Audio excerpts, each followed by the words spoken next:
Bueno, pues muy bien. Ya hice pruebas de audio y todo para ver si todo está bien. Entonces vamos a empezar con con la última parte del repaso de Endocri, ¿verdad? Y pues bueno, más que nada en esta última parte del repaso, pues vamos a ver ya los últimos temas, ¿verdad? Lo que son complicaciones, macrovasculares, complicaciones agudas y pues todo eso, ¿verdad? Todo lo que falta. Entonces, vamos a empezar primero que nada con lo que son las complicaciones crónicas macrovasculares de la diabetes.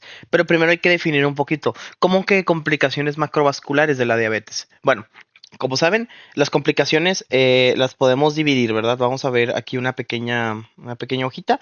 La diabetes se puede complicar, ¿verdad? Complicaciones.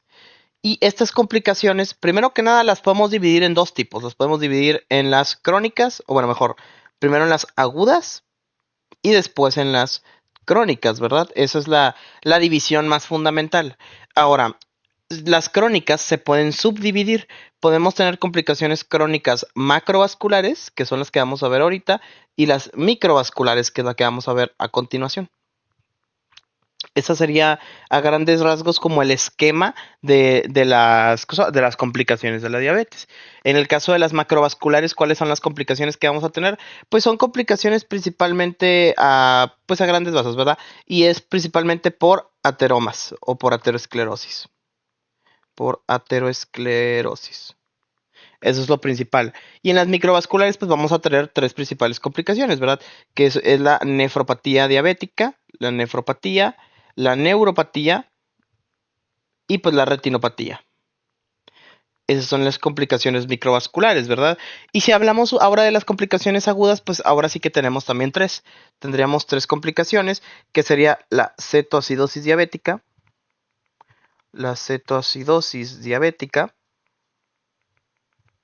Tendríamos también el estado hiperosmolar, hiperglucémico y pues la hipoglucemia. Eso es a grandes rasgos ahora sí que todo el esquema, ¿verdad? Ese sería todo nuestro esquema de complicaciones. Pero bueno, ya con esta pequeña explicación, ahora sí vamos a empezar con este tema, ¿verdad? Con el tema de complicaciones macrovasculares. Entonces, básicamente las complicaciones macrovasculares las vamos a asociar a una aterosclerosis acelerada. Esta aterosclerosis o esta formación de ateromas es lo que nos va a estar causando todas las complicaciones macrovasculares, que generalmente pues son todas cardiovasculares, ¿verdad? Entonces, ¿cuáles son las principales entidades? No se las tienen que saber todas. Lo único que tienen que saber es la causa. La causa es la aterosis acelerada y todo lo que deriva de ella, ¿verdad? Por ejemplo, una enfermedad coronaria aguda, un infarto agudo al miocardio, la angina, enfermedad cerebrovascular, enfermedad vascular periférica, insuficiencia cardíaca, todo tiene que ver a final de cuentas con el taponamiento de algún vaso debido a un ateroma, ¿verdad? Eso es básicamente a lo que quiero llegar. Y pues aquí les pongo esta fotito, este esquema sacado del Robbins, ¿verdad? Que explica un poquito pues todo lo que es la formación de las placas ateromatosas.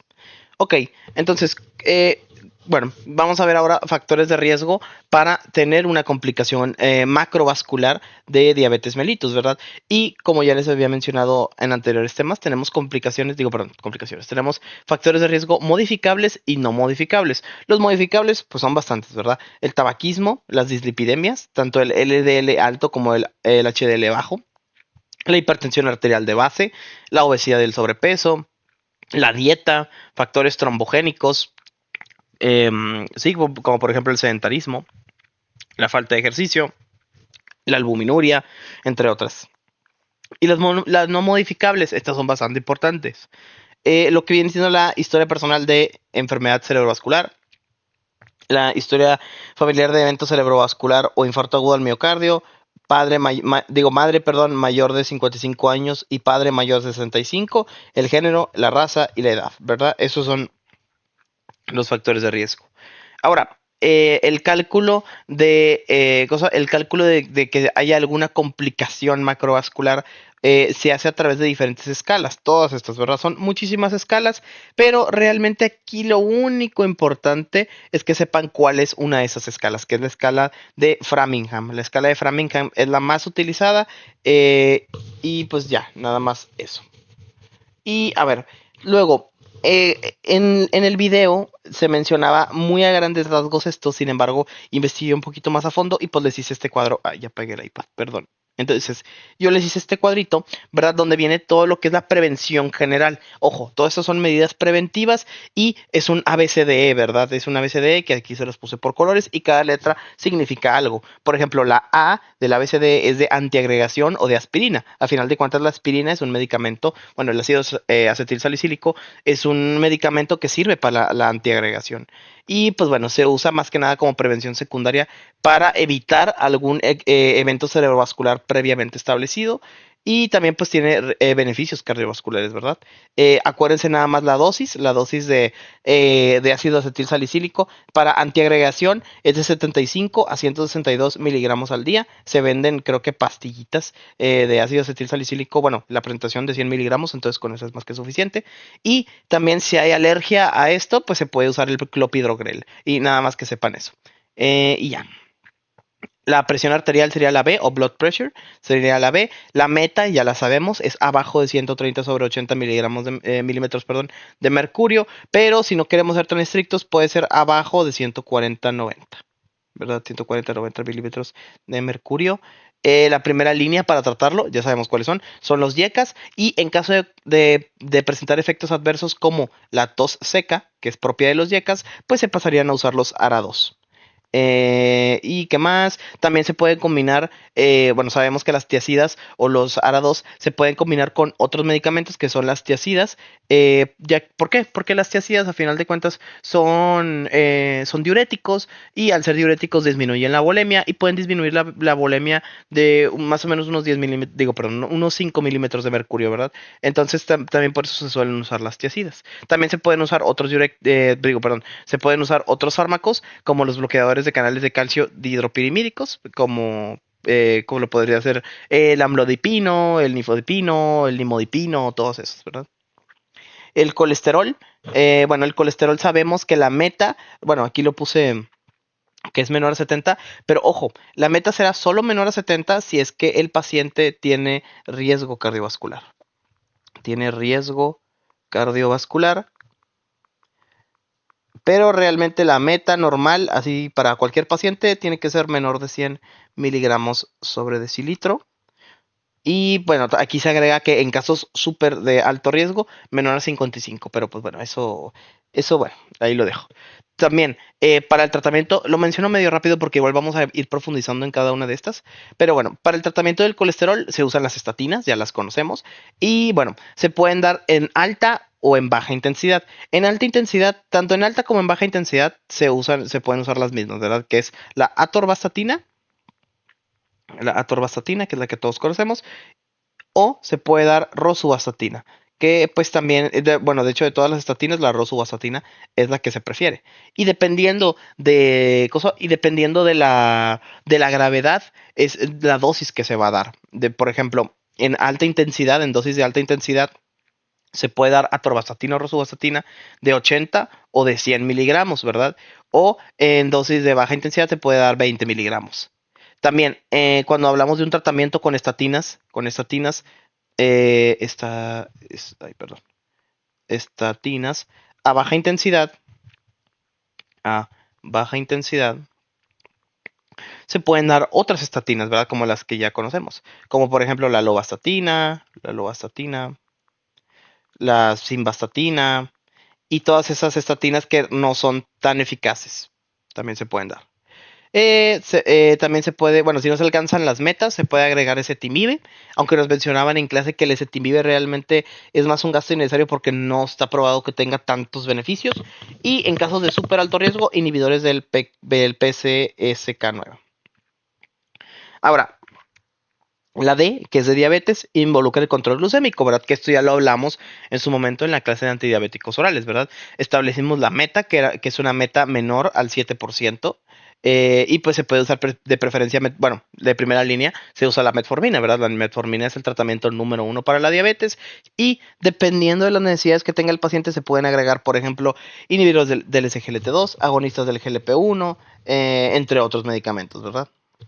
Y por último, la E, que es de ejercicio y estilo de vida. Pues acordémonos que se puede dar una alimentación de tipo DASH, que es baja en sodio, que sirve principalmente para la hipertensión arterial, pero también se puede dar en diabetes, ¿verdad? Porque sabemos también que reducir este tipo de, perdón, porque sabemos que si estamos hablando de complicaciones macrovasculares, es importante también reducir los riesgos cardiovasculares.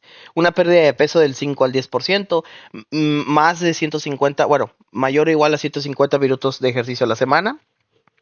eh, que se detenga el tabaquismo, el consumo de alcohol moderado y pues ya. Ok, ahora vamos a detallar un poquito más lo que les acabo de decir, ¿ok? Entonces, primero vamos a ver el manejo de lípidos en la diabetes mellitus. Como les mencionaba hace un momento, las estatinas son el manejo base para en diabetes mellitus, ¿verdad? Y pues bueno, las estatinas se pueden dar, como les mencionaba, en ciertas dosis. Por ejemplo, las estatinas en moderada o baja intensidad se puede dar atorvastatina o rosuvastatina de 20 miligramos o se pueden dar otras estatinas menos potentes, como la simvastatina, o como o como la lovastatina. Esas son de baja intensidad. Ahora, si hay altos riesgos, o sea, pues sí, si hay altos riesgos y hay también riesgo alto de dislipidemia, pues ya se va a preferir entonces usar las estatinas de alta intensidad, que son las mismas, atorvastatina y rosuvastatina, sin embargo, aumentadas en en su cantidad, ¿verdad? Vamos a dar ahora en vez de 20, vamos a dar 100 miligramos. Y pues, como les mencionaba, los objetivos, ¿verdad? Los objetivos, el principal objetivo es que el LDL esté menor a 100 miligramos sobre decilitro o menor a 70 si el paciente ya tiene riesgos cardiovasculares, ¿verdad? Y pues nada más nos mencionan que si el LDL no llega a la meta aún y con las estatinas, se puede añadir ezetimibe. Y si aún con el ezetimibe no llega a estar en la meta, pues se puede poner un inhibidor de PCSK9, ¿verdad? Y pues ya. Aquí les pongo una nota que el perfil de lípidos se debe tomar en todos los pacientes con diagnóstico de diabetes mellitus. ¿Esto por qué? Justamente por lo de las complicaciones macrovasculares, porque recuerden lo que les dije ahorita, que que las complicaciones macrovasculares se deben a aterosclerosis acelerada. Y bueno, una cosa es tratar el colesterol. Aquí ya tratamos el colesterol. Esto ya, bien. Ahora, hay otra cosa que tenemos que tratar y que no se nos puede pasar, que es la hipertrigliceridemia. La hipertrigliceridemia también es muy importante en los pacientes con diabetes mellitus y también tenemos una meta para los triglicéridos. De preferencia, los triglicéridos deberían estar por debajo de los 150 miligramos sobre decilitro. ¿Y qué pasa si están arriba? Bueno, de 150 a 499 triglicéridos, o sea, miligramos por decilitro de triglicéridos, pues bueno, podríamos optimizar el estilo de vida nada más, un control glucémico, control de la dieta y quizás agregar medicamentos o suplementos alimenticios como el icosapento-etilo, ¿verdad? Entonces, esas medidas no son tan agresivas y pues ayudan a reducir bastante bien los triglicéridos. Ahora, ¿qué pasa? Cuando el paciente está por encima de los 500 miligramos sobre decilitro de los triglicéridos, bueno, hay que tener en cuenta que la hipertrigliceridemia arriba de los 500 puede llegar a causar pancreatitis aguda. Y la pancreatitis aguda es una causa de mortalidad muy, muy grande, ¿verdad? Porque la pancreatitis aguda pues mata. Entonces, para la pancreatitis aguda, ¿cuál es el medicamento que vamos a elegir? Pues los fibratos, ¿verdad? Fibratos complementados con omega 3. Recordemos que los fibratos pues son todos aquellos medicamentos que justamente que terminan en fibrato. Entonces, nada más eso. Recuerden muy bien esto, ¿verdad? La parte de que de 150 a 499 se da icosapento etilo y de más de 500 se prefieren los fibratos. Obviamente, todo esto junto con control glucémico, junto con dieta y sobre todo, y muy importante, retirar, si es que es posible, completamente el hábito etílico o el alcoholismo. ¿Por qué? Porque recordemos que el hábito etílico o el alcoholismo pueden predisponer muy fuertemente a una pancreatitis aguda. Muy bien, continuemos con el tratamiento para la diabetes mellitus para el tratamiento de hipertensión arterial en pacientes con diabetes mellitus. Ok, vamos a ver. Las metas ya se las he repetido hasta el cansancio y no me voy a cansar de repetírselas. La dieta ideal, la dieta ideal, la meta ideal es que sea menor a 130 sobre 80 milímetros de mercurio, pero si es que no es posible o está en bajo riesgo, puede ser de menos de 140 sobre 90. No es lo ideal, pero también se vale. Perdón, tomé agua. Ok, fármacos de primera línea, yecas y aras. Pero, ¿qué pasa si el YECA me empieza a producir efectos adversos como tos seca? Pues puedo pasar a los ARAS, ¿verdad? Se suele complementar con tiacidas, como les mencioné, o bloqueadores de calcio dihidropyrimídicos, como el amlodipino, el nifodipino o el nimodipino, ¿verdad? Y también se mencionaba una cosita más en clase, ¿verdad? Que es que en casos de insuficiencia cardíaca con fracción de eyección reducida, se puede añadir un SGLT2, porque recordemos que el SGLT2 ¿qué hace? A final de cuentas va a causar poliuria, porque va a empezar a excretar sodio y va a empezar a excretar glucosa. Y esto, pues obviamente va a disminuir la congestión y pues va a disminuir la insuficiencia cardíaca. Muy bien, ahora vamos a ver el tratamiento hipoglucemiante, que este pues ya lo vimos realmente, pero bueno, como quiera, les mencionaré una que otra cosilla que se nos mencionó en clase, ¿verdad?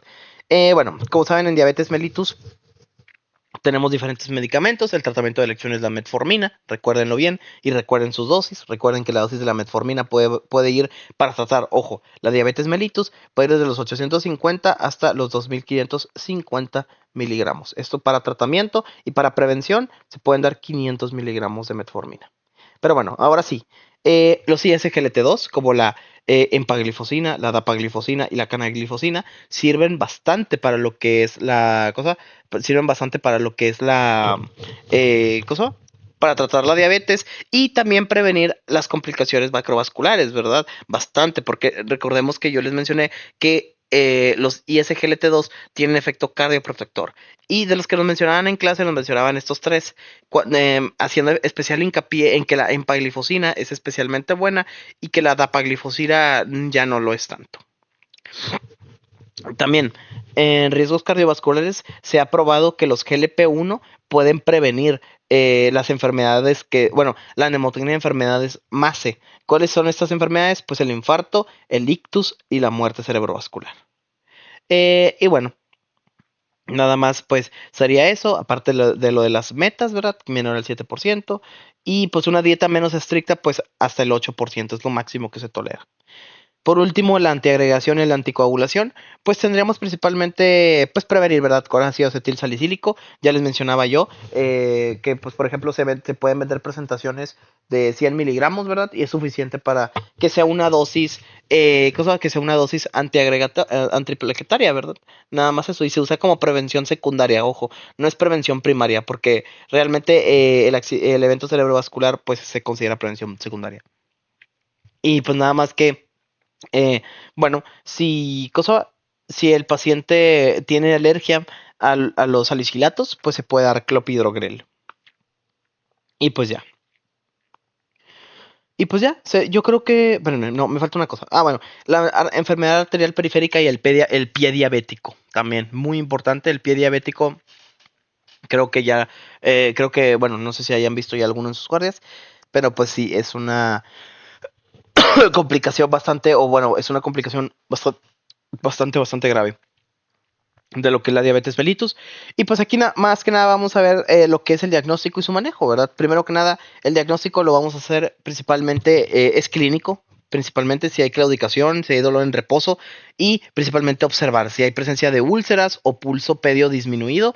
Pues bueno, creo que eso ya es bastante significativo, ya podemos diagnosticar un pie diabético, ¿verdad? También el tamizaje con el índice tobillo-brazo, que lo veíamos en prope, y pues ya, nada más eso.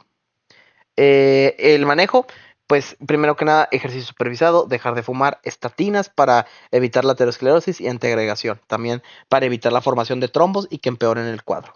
También el cuidado integral del pie es súper importante, mencionarle, y bueno, primero inspección en cada consulta y también mencionarle al paciente que se revise los pies o que alguien más le revise los pies, ¿verdad? También un calzado terapéutico adecuado y pues ya, nada más eso. Ahora sí, terminamos con el tema de complicaciones macrovasculares y vamos a pasar con el tema de complicaciones microvasculares, que es un tema de verdad muchísimo más interesante que las complicaciones macrovasculares. Entonces, vamos a ver, como ya vimos ahorita en la división, tendríamos complicaciones macro y microvasculares. Las macrovasculares afectan a vasos de pues un calibre mediano o grande, mientras que las microvasculares, como su nombre lo indica, a vasos de pequeño calibre, ¿verdad? Eso es básicamente esto de las complicaciones. ¿Cuáles van a ser los principales órganos afectados por las complicaciones microvasculares? Pues aquí lo podemos ver. Primero que nada, los vasos de la retina, causando retiropatía diabética, la nefropatía, afectando los vasitos sanguíneos a nivel renal en su microarquitectura, y la neuropatía, porque recordemos que los nervios también tienen que ser irrigados, al final de cuentas también son estructuras de nuestro cuerpo y necesitan irrigación. De hecho, aquí se ven claramente los vasitos de ¿cosa?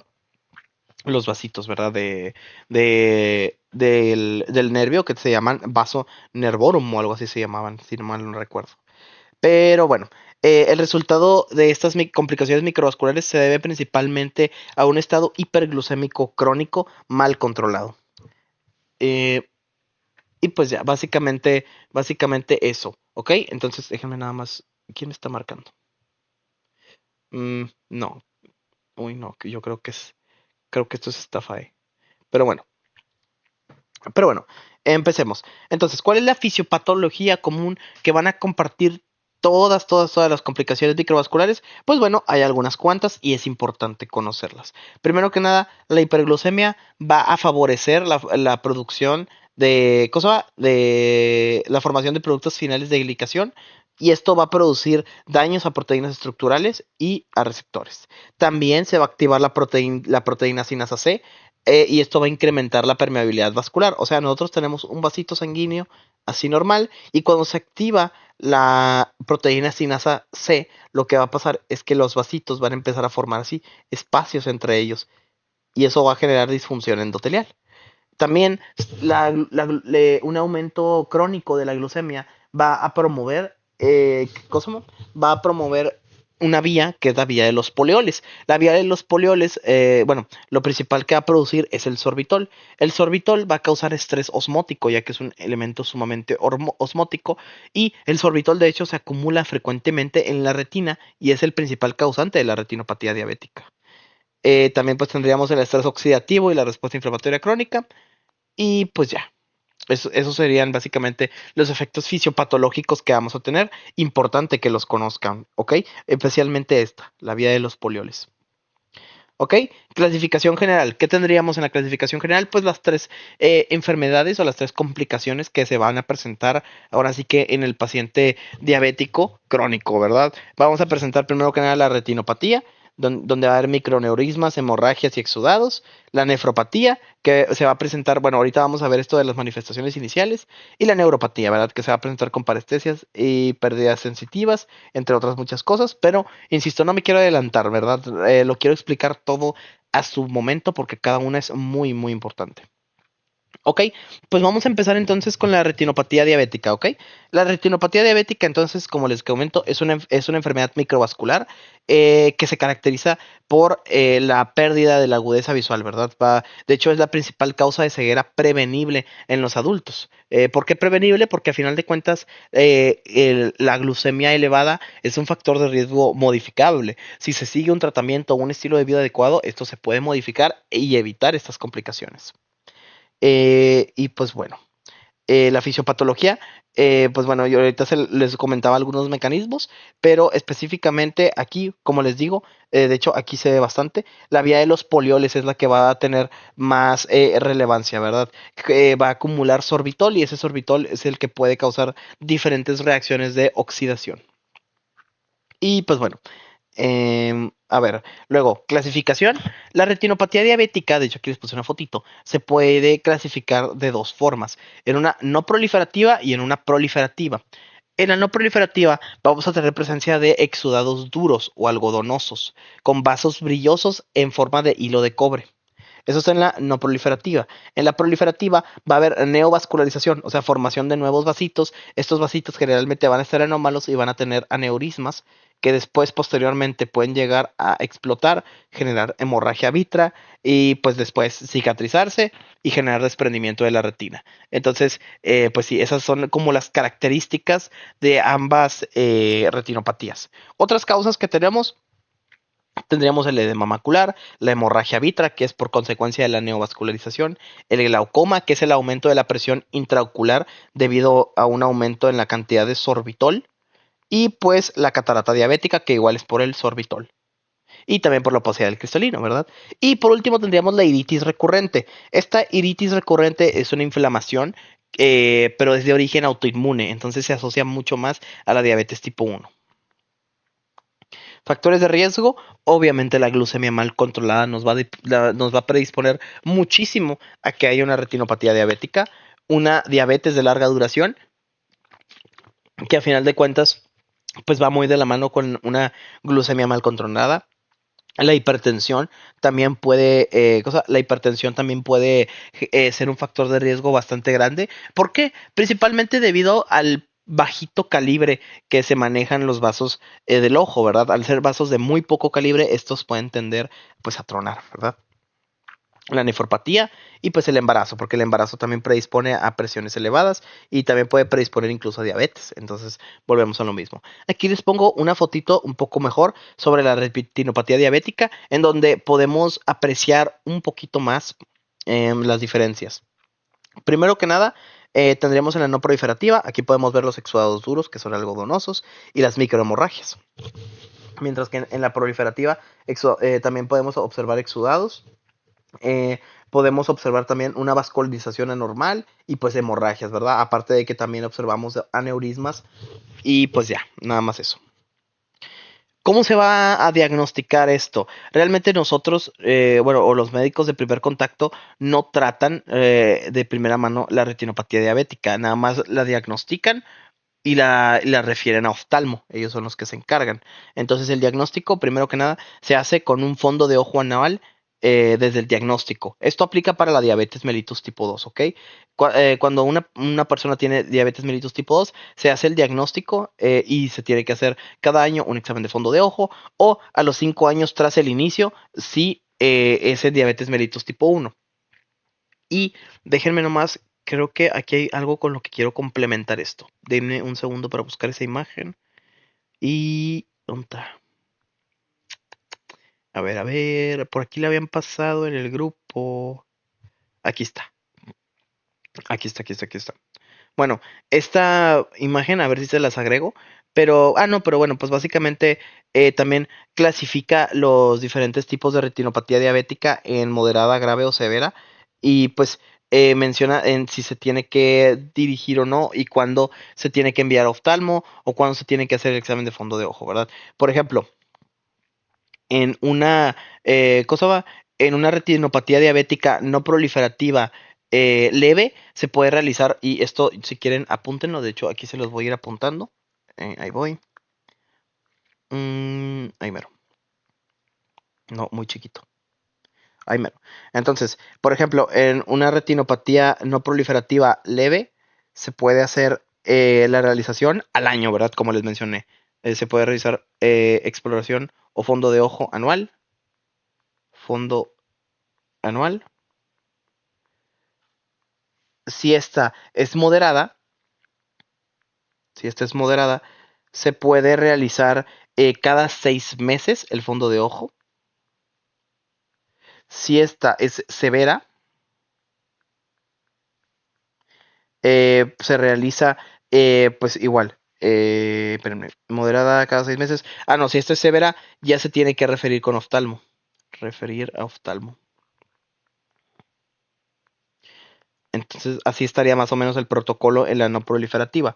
En la proliferativa, bueno, no, de hecho esto aplica en las dos, acabo de ver. Esto aplica en las dos, entonces, si tenemos retinopatía diabética, tanto proliferativa como no proliferativa, más o menos así está el esquema.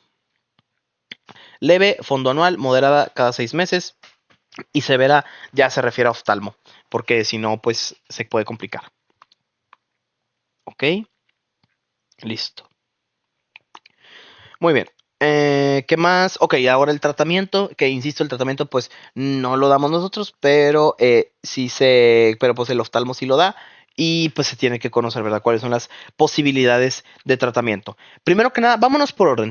Todos siempre se los pongo por orden. Siempre les pongo de qué es lo más sencillito a lo más difícil, por así decirlo.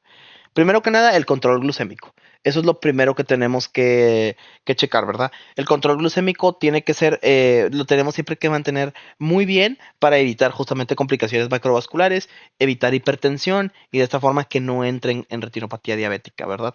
Después, ya si hay una retinopatía diabética establecida, se puede hacer la fotocoagulación panretiniana por láser y ya si todo esto falla, se puede usar el anti-VEF, que el VEF, si recuerdan bien de Pato, es básicamente el factor estimulador de fibroblastos, que es el que permite la neovascularización. Entonces, si usamos un anticuerpo monoclonal que vaya contra este VEF de forma intravitea, pues podemos reducir la neovascularización. Ahora, la nefropatía diabética. Súper, súper importante la nefropatía diabética. Y pues bueno, a ver, bueno, entonces, la nefropatía diabética es una de las principales causas de daño glomerular, de daño glomerular y también es la principal causa de enfermedad renal crónica terminal en el mundo. Esto es en general. La fisiopato, bueno, básicamente la fisiopato tendríamos una lesión estructural, ¿verdad? Donde tendríamos un engrosamiento de la membrana basal glomerular. En este caso, pues la membrana basal glomerular pues sería todo este contorno que vemos aquí. Esta membrana se engrosa, una expansión mesangial, aquí podemos ver el mesangio, que es todo lo que, o sea, que es a final de cuentas el interior de los vasos sanguíneos, podemos ver cómo las células han aumentado de tamaño, ¿verdad? Y en general se ve cómo este mesangio ha crecido, con esclerosis glomerular, podemos ver en este glomérulo, de hecho, zonas de esclerosis, como por aquí y aquí vemos zonas de esclerosis, y pues también, y pues ya, ¿verdad? Estas lesiones o este tipo de lesiones en el glomérulo se le conocen como lesiones de Kilm-Stales-Wilson. ¿Y qué es lo importante? Bueno, ahorita vamos a ver la historia natural de la enfermedad de la nefropatía diabética, cosa que es muy preguntable en el examen. Y es que estas lesiones de Kilm-Stales-Wilson, o en general todo esto que les acabo de mencionar, es el marcador patológico más temprano de la nefropatía. Entonces, pues, ajá, ojo. Esto no lo podemos ver a simple vista, o sea, esto no es un hallazgo clínico, esto es un hallazgo patológico. El hallazgo clínico, ahorita lo vamos a ver. Ahora, la clasificación según albuminuria.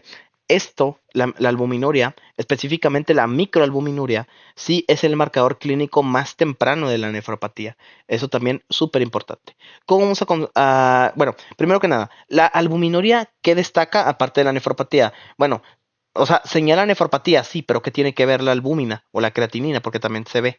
Bueno, lo que pasa es que la albúmina, si se está tirando albúmina, significa que se están tirando proteínas por la orina. Y si se están tirando proteínas por la orina, podemos deducir que hay algún tipo de daño renal, porque por lo general las proteínas no se deberían de excretar por la orina. Entonces, una normoalbuminuria sería cosa de menor a 30 miligramos por gramo de creatinina. La microalbuminuria sería de 30 a 299 miligramos por gramo de creatinina. Y la macroalbuminuria de mayor o igual a 300 miligramos por gramo de creatinina. Ahora, la enfermedad renal crónica, pues aquí está, se puede clasificar en esta clasificación que se llama CADIGO. Ay, chingado, porque me caga que se mueva. Ahí está. Se puede clasificar en este tipo de clasificación que se llama CADIGO.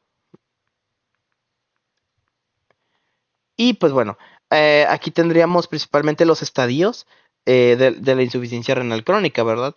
Y pues aquí lo que vamos a hacer es medirlo en base a su tasa de filtrado glomerular. Por ejemplo, una tasa de filtrado glomerular normal sería arriba de los 90, ¿verdad? De los 90, ojo, mililitros por minuto. Así se mide la tasa de filtrado glomerular. Mayor o igual a 90 mililitros por minuto sería pues que estás en estadio 1, o sea que estás bien, está normal la tasa de filtrado glomerular. Un descenso ligero de la tasa de filtrado glomerular sería pues un estadio 2 y va desde los 60 hasta los 89. Aquí todo está bien. Sin embargo, acá empezamos ya con la parte patológica, ¿verdad? Ya tendríamos aquí el estadio 3, 3A y 3B, con un descenso ligero moderado o un descenso moderado severo, ¿verdad? Que va de los 45 a 59 mililitros por minuto en el descenso ligero moderado y en el moderado severo de 30 a 44. Y pues ya tendríamos después el descenso severo y el fallo renal, que ya esto ya requiere 100% de una diálisis. Entonces, eso es en base o tomando en cuenta la tasa de filtrado glomerular. Pero luego tendríamos esta columna de aquí que se basa en lo que vimos aquí, ¿verdad? En la albuminuria. Entonces, por ejemplo, ya vimos que una normoalbuminuria sería menor a 30 miligramos por gramo de creatinina, ¿ok? Pero de 30 a 300 miligramos por gramo ya es moderada o es una microalbuminuria,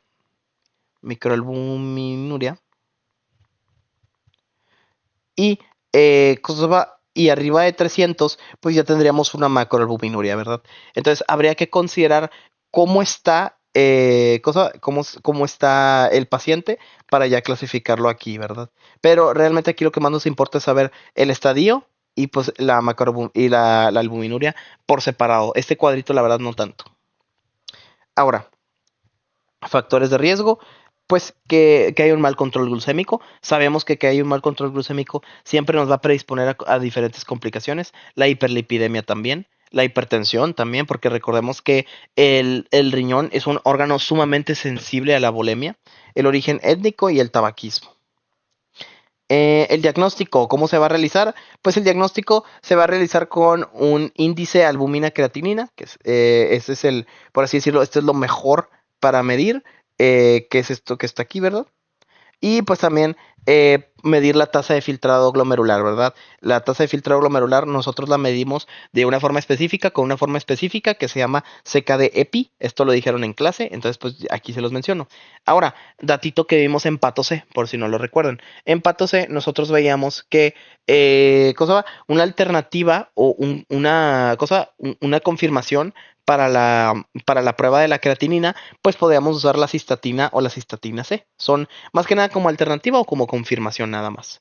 Y pues por último el tratamiento, ¿verdad? Igual, control de la glucosa y la presión arterial, IECAS y SGLT2. Ahora sí, lo que les comentaba hace un momento, importante, la historia natural de la enfermedad, que esos son los cuadritos que vienen en el video y pues se los voy a mencionar porque son importantes. Primero que nada, como les mencioné, ¿qué es lo primero? O sea, realmente, ¿qué es lo primerito que va a pasar cuando empiece a haber una nefropatía diabética? Lo primero que va a pasar es esto. O sea, no las lesiones de Kilstein-Wilson, sino que lo primero que va a pasar es que primero es que va a haber una hipertrofia renal. Eso es lo primero que va a pasar. Sin embargo, a pesar de que eso sea lo primero que pase, no lo podemos ver a simple vista porque esto es un hallazgo patológico, ¿verdad? La hipertrofia renal. Pero esto es lo primero que pasa. Y todo lo demás está normal. La microarquitectura se conserva, la microvasculatura también se conserva, no está afectada. Puede haber un ligero incremento en la filtración glomerular, pero todo lo demás va a estar normal. Sin embargo, si lo dejas avanzar y dejas que avance 3 años, ya vamos a poder observar ahora sí un engrosamiento de la membrana basal con expansión de la matriz mesangial. Ya se va a empezar a parecer un poco más a lo que veíamos aquí. Eso sí, todavía no va a haber lesiones de Kilmstein. Y aquí, igual, la tasa de filtrado glomerular va a subir, sin embargo, todo va a estar igual, nada más que vamos a empezar a presentar albuminuria. A los 5 años es cuando ya se empieza a presentar ahora sí una esclerosis con nódulos de Kilmstein-Wilson, con aterosclerosis avanzada y con presencia de microalbuminuria, que recordemos que la microalbuminuria es el primer signo clínico que vamos a observar. Posterior a ello, a los 15 años, ahora sí que va a haber una esclerosis casi total de los glomérulos, y pues va a haber ahora sí va a haber un decrecimiento muy fuerte de la tasa de filtrado glomerular con aumento de la creatinina y de la albuminuria, ¿verdad? Presentando ahora sí una macroalbuminuria. En este punto, los pacientes ya van a ser 100% hipertensos y a los 25 años la insuficiencia renal crónica con necesidad de diálisis. Y pues bueno, eso sería todo acerca de la nefropatía diabética, algo que sí tienen que conocer bastante bien.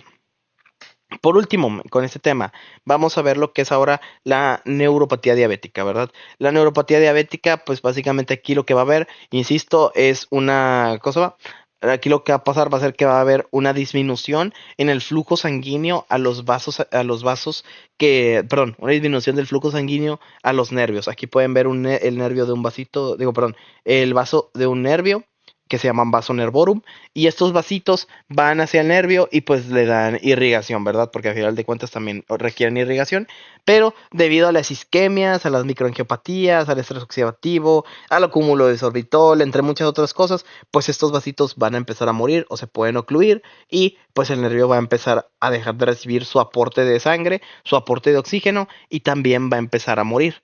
Y esto nos va a traer síntomas como los que vamos a ver a continuación. Por ejemplo, ¿qué es lo principal que vemos? Pues bueno, lo principal que vamos a ver es la PDSD o la polineuritis simétrica distal, o también llamada polineuritis en guante en calcetín. ¿Por qué? Porque se llama así porque empiezas a sentir parestesias o los pacientes empiezan a sentir parestesias en la región, bueno, en las manos y en los pies. Más en los pies que en las manos, pero bueno. Y esto dicen que sienten como si tuvieran puesto unos calcetines o unos guantes. Va a haber también un dolor urente, pérdida sensitiva, amiotrofía y puede haber tosis palpebral. De hecho, la tosis palpebral se debe también a una mononeuritis, que es la mononeuropatía más común, que es la mononeuropatía del tercer par craneal. O sea que específicamente el tercer par craneal deja de recibir un aporte sanguíneo y empieza a morir, y pues por eso se da la tosis palpebral.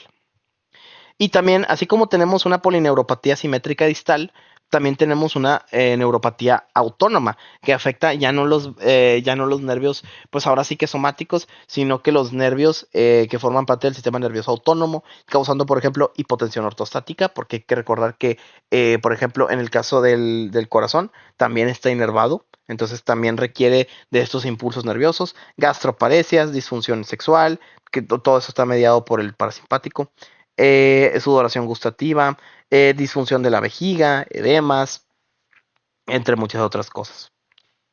¿Cómo vamos a hacer el diagnóstico de una neuropatía diabética? Pues el diagnóstico principalmente es clínico, ¿verdad? Principalmente se hacen pruebas de sensibilidad. ¿Y cómo se hacen estas pruebas de sensibilidad? Se pueden hacer o con un monofilamento, bueno, se hacen con monofilamento, que es como un cablecito que se le va pasando a los pacientes en las manos y en los pies, y pues generalmente pues van a referir obviamente pérdida de la sensibilidad, y también con un diapasón, que el diapasón era el aparatito que veíamos en fisio que se usaba para las pruebas de Weber y Riné, esas. Y pues bueno, también la investigación de reflejos, que obviamente estos reflejos en una neuropatía diabética van a estar disminuidos. El tratamiento, ¿cuál es? Pues principalmente el control glucémico. El control glucémico, como les he mencionado ya a lo largo de todas estas, de todo esto que hemos estado viendo, el control glucémico es lo mejor para evitar las complicaciones de cualquier tipo. Sin embargo, ya cuando están las complicaciones, pues bueno, para los dolores neuropáticos que pueden causar esta isquemia de los nervios, se pueden dar, por ejemplo, duloxetina, que es que es un inhibidor de la recaptura de serotonina y noradrenalina, pregabalina y gabapentina, que son neuromoduladores, o lo que más se prefiere dar es la amitriptilina. Eso es lo que se usa de elección. Y para las arritmias, porque recordemos que también hay una neuropatía autónoma, pues se puede dar lidocaína, que recordemos que es un antiarrítmico de clase 2, si mal no recuerdo, o de clase 1B, perdón, ya me acordé, es de clase 1B, la lidocaína, y la mexiletira, que es un análogo también de la lidocaína, que también es un antiarrítmico clase 1B. Y pues bueno, ahora vamos a ver otra complicación, pero esta complicación viene acompañando, por así decirlo, a la neuropatía diabética, que es la artropatía de Charcot. La artropatía de Charcot, ¿por qué se da? Pues bueno, como les comento, es una complicación grave de la neuropatía periférica y se da principalmente por una destrucción progresiva de las articulaciones del pie y del tobillo, por una anastomosis arteriovenosa. ¿Y qué pasa? Por qué esto es malo? Porque a final de cuentas va a dejar de recibir flujo sanguíneo y pues se va a empezar a destruir, ¿verdad? ¿Cuál va a ser la clínica? Inflamación, enrojecimiento local, calor, deformidad del pie. De hecho, así se ve una radiografía de un pie de Charcot. Y pues aquí les dejo esta fotito, ¿verdad? El diagnóstico es clínico y radiológico. Va a haber un colapso del arco plantar, como se puede ver aquí. ¿Y qué más? Pues ya, nada más eso. Y pues la prevención integral, como les digo, es todo lo que les estuve repitiendo ahorita. ¿Cómo vamos a prevenir todo esto? Pues principalmente lo vamos a prevenir teniendo a nuestro paciente en la meta de la hemoglobina glucosilada, manteniendo una presión arterial adecuada, cuidando el LDL que sea menor a 100 o menor a 70 si el paciente es de alto riesgo, dejar de fumar, ya que el fumar incrementa mucho el riesgo cardiovascular. La actividad física, arriba de 150 minutos a la semana, y pues el tamizaje anual, ¿verdad? El fondo de ojo anual o cada 6 meses, dependiendo de la gravedad, la albuminuria y el examen de los pies. Muy bien, Ahora vamos a pasar con este tema, que es un tema bastante extenso, ¿verdad? Que es el tema principalmente por hipoglucemia. Pero ahora vamos a pasar a ver el tema de las complicaciones agudas de la diabetes mellitus. Ok, pues vamos a ver. Como ya les había comentado, tendríamos tres grandes complicaciones agudas en la diabetes mellitus. La primera de ellas que vamos a hablar es la de la cetoacidosis diabética.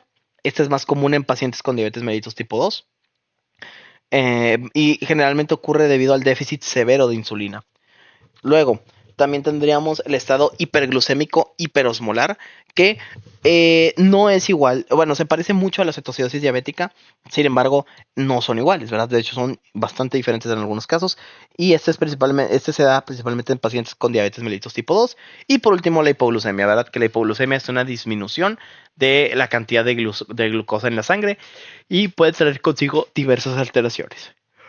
Ok, vamos ahora a empezar con lo que es la cetoacidosis diabética. La cetoacidosis diabética, pues bueno, como les comentaba, es un trastorno de acidosis. Ay, perdón. Es un trastorno de acidosis metabólica que es secundario o que va después de un déficit de insulina. Y pues como les mencionaba, esto suele ser más común en pacientes con diabetes mellitus tipo 1. Luego, la fisiopato. ¿Cuál es la fisiopato de esto? Primero, va a haber un déficit de insulina.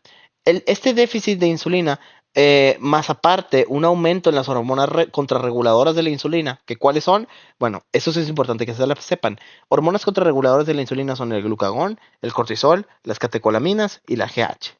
Obviamente la glucosa también. Y bueno, va a haber, entonces, como les digo, va a haber un déficit de glucosa más exceso de hormonas contrarreguladoras. Esto va a bajar más todavía los niveles de insulina. Va a haber una lipólisis, o sea, bueno, la disminución de la insulina va a favorecer que la lipólisis aumente, aumentando la cantidad de ácidos grasos libres. Y estos ácidos grasos libres, como su nombre lo indica, son ácidos. Y esto va a generar cetogénesis hepática, producción de cuerpos cetónicos sumamente ácidos que van a disminuir el pH y causar la cetoacidosis. ¿Cuáles son estos cuerpos cetónicos? Ya los conocemos, el acetocetato, el acetato y el beta hidroxibutirato, que de hecho este es el que más vamos a encontrar en sangre.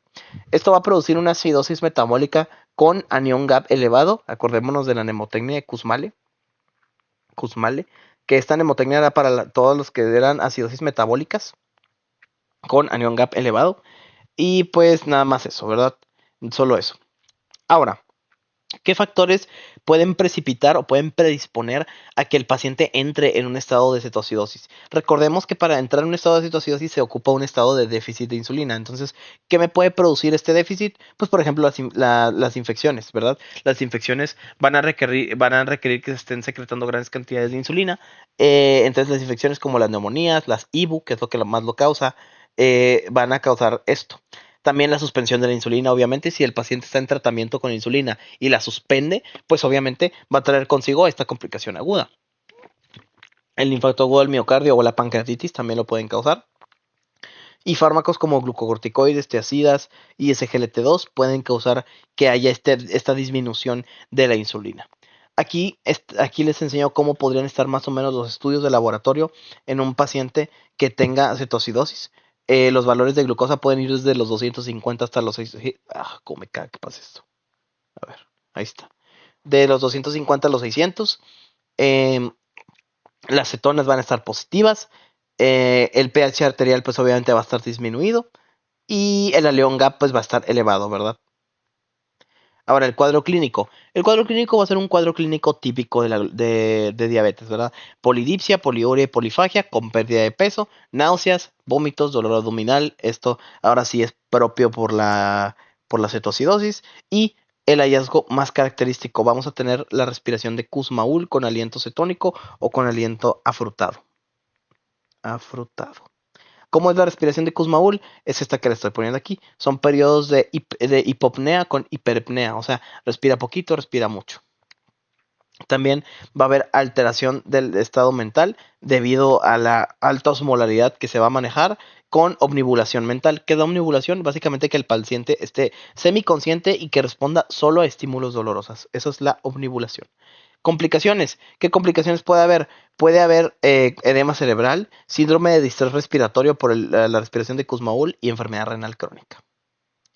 ¿Cómo se va a diagnosticar? Pues bueno, la ADA nos da estos criterios para diagnosticar la cetoacidosis diabética. Que la glucosa esté por encima de los 250 miligramos sobre decilitro, de 250 a 600. Que el pH arterial sea menor a 7.30, o sea que esté en un estado de acidosis. Que el bicarbonato esté en un estado de menor a 18 mil equivalentes. Que el anión GAP esté elevado y que aparte haya cetonemia. Si todos estos valores se cumplen, pues es diagnóstico de cetoacidosis. ¿Cuál va a ser el tratamiento? Lo primero siempre que se va a buscar hacer, tanto en el estado hiperosmolar como en la cetoacidosis, siempre lo primero que se hace es reponer los líquidos. Es lo primero que vamos a hacer. ¿Y con qué tipo de solución los vamos a reponer? Porque eso también es importante. Con una solución al 0.9%, o sea, con una solución isoosmolar. Isoosmolar. Ah, básicamente así, de 15 a 20 mililitros por kilogramo en la primera hora. Luego ya se ajusta el sodio y todo, y los electrolitos y ya todo lo demás. Después, segunda acción que vamos a tomar, insulinas de acción rápida por vía intravenosa. Un bolo de 0.15 unidades por kilogramo, seguido ya de infusiones de 0.1 kilogramos. Que acuérdense, la insulina humana o la regular es la que se usa para esto. Luego, después ya de ahí, pues ya puedes corregir los electrolitos, ¿verdad? En caso de que sea necesario, se puede corregir el potasio, que de hecho es importante reponerlo debido a que si el potasio no se repone, el paciente podría empezar a presentar arritmias, ¿verdad? Porque recordemos que el potasio es sumamente importante para todo lo que es el ciclo cardíaco. Y pues ya, nada más eso. ¿Y qué más? El bicarbonato se puede llegar a reponer solo si está sumamente bajo de pH. Sin embargo, no se recomienda dar bicarbonato porque puede llegar a causar acidosis paradójica. Y pues ya. Ok, terminamos con lo que es la cetoacidosis diabética. Ahora vamos a continuar con el estado hiperglucémico hiperosmolar. Este es un estado de hiperglucemia extrema con muchísima osmolaridad que va a dejar al paciente muy deshidratado y muy confuso, pero sin embargo no va a entrar en cetoacidosis. Lo que sí puede entrar es en coma. De hecho, el estado hiperosmolar hiperglucémico puede provocar el bien conocido como diabético. Entonces, ¿cuál es la fisiopatología? Va a haber un déficit parcial de insulina. Esto va a inhibir, y de hecho, debido a este déficit parcial de insulina, debido a que queda un poquitito de insulina, es que la cosa más es que se va a inhibir la lipólisis y por eso no va a haber cetogenia. Porque si recuerdan, aquí veíamos que iba a haber un déficit total de insulina. Y como hay un déficit total de insulina, se promueve completamente la lipólisis. Pero en el caso del estado hiperglucémico hiperosmolar, pues no es así. Aquí va a haber nada más hiperglucemia extrema, pero con tantitita insulina que va a alcanzar a compensar tan poquito para que no se lleve a cabo la lipólisis, pero sí permitir una hiperglucemia. También va a haber una diuresis osmótica, porque hay muchísima glucosa. Ahorita vamos a ver los niveles que se manejan de glucosa, pero al haber tanto glucosa, pues la glucosa es sumamente osmolar. Entonces, pues va a haber una diuresis osmótica muy fuerte, provocando una deshidratación también muy fuerte. ¿Y qué factores me lo pueden predisponer? Aquí sí, pues infecciones, pero principalmente la neumonía, las quemaduras, el infarto agudo al miocardio, entre otras. Ok, el cuadro clínico, ¿cuál va a ser? Principalmente vamos a tener alteraciones neurológicas severas, ¿verdad? Confusión, convulsiones, coma, estupor. Pues esto debido, como les menciono, bueno, no solo por el sodio, también por la cantidad tan extrema de glucosa que vamos a manejar en sangre. También la deshidratación severa, puede haber hipotensión ortostática, hiperapnea y distensión gástrica con hilo paralítico. Esto es diferencial con cetoacidosis.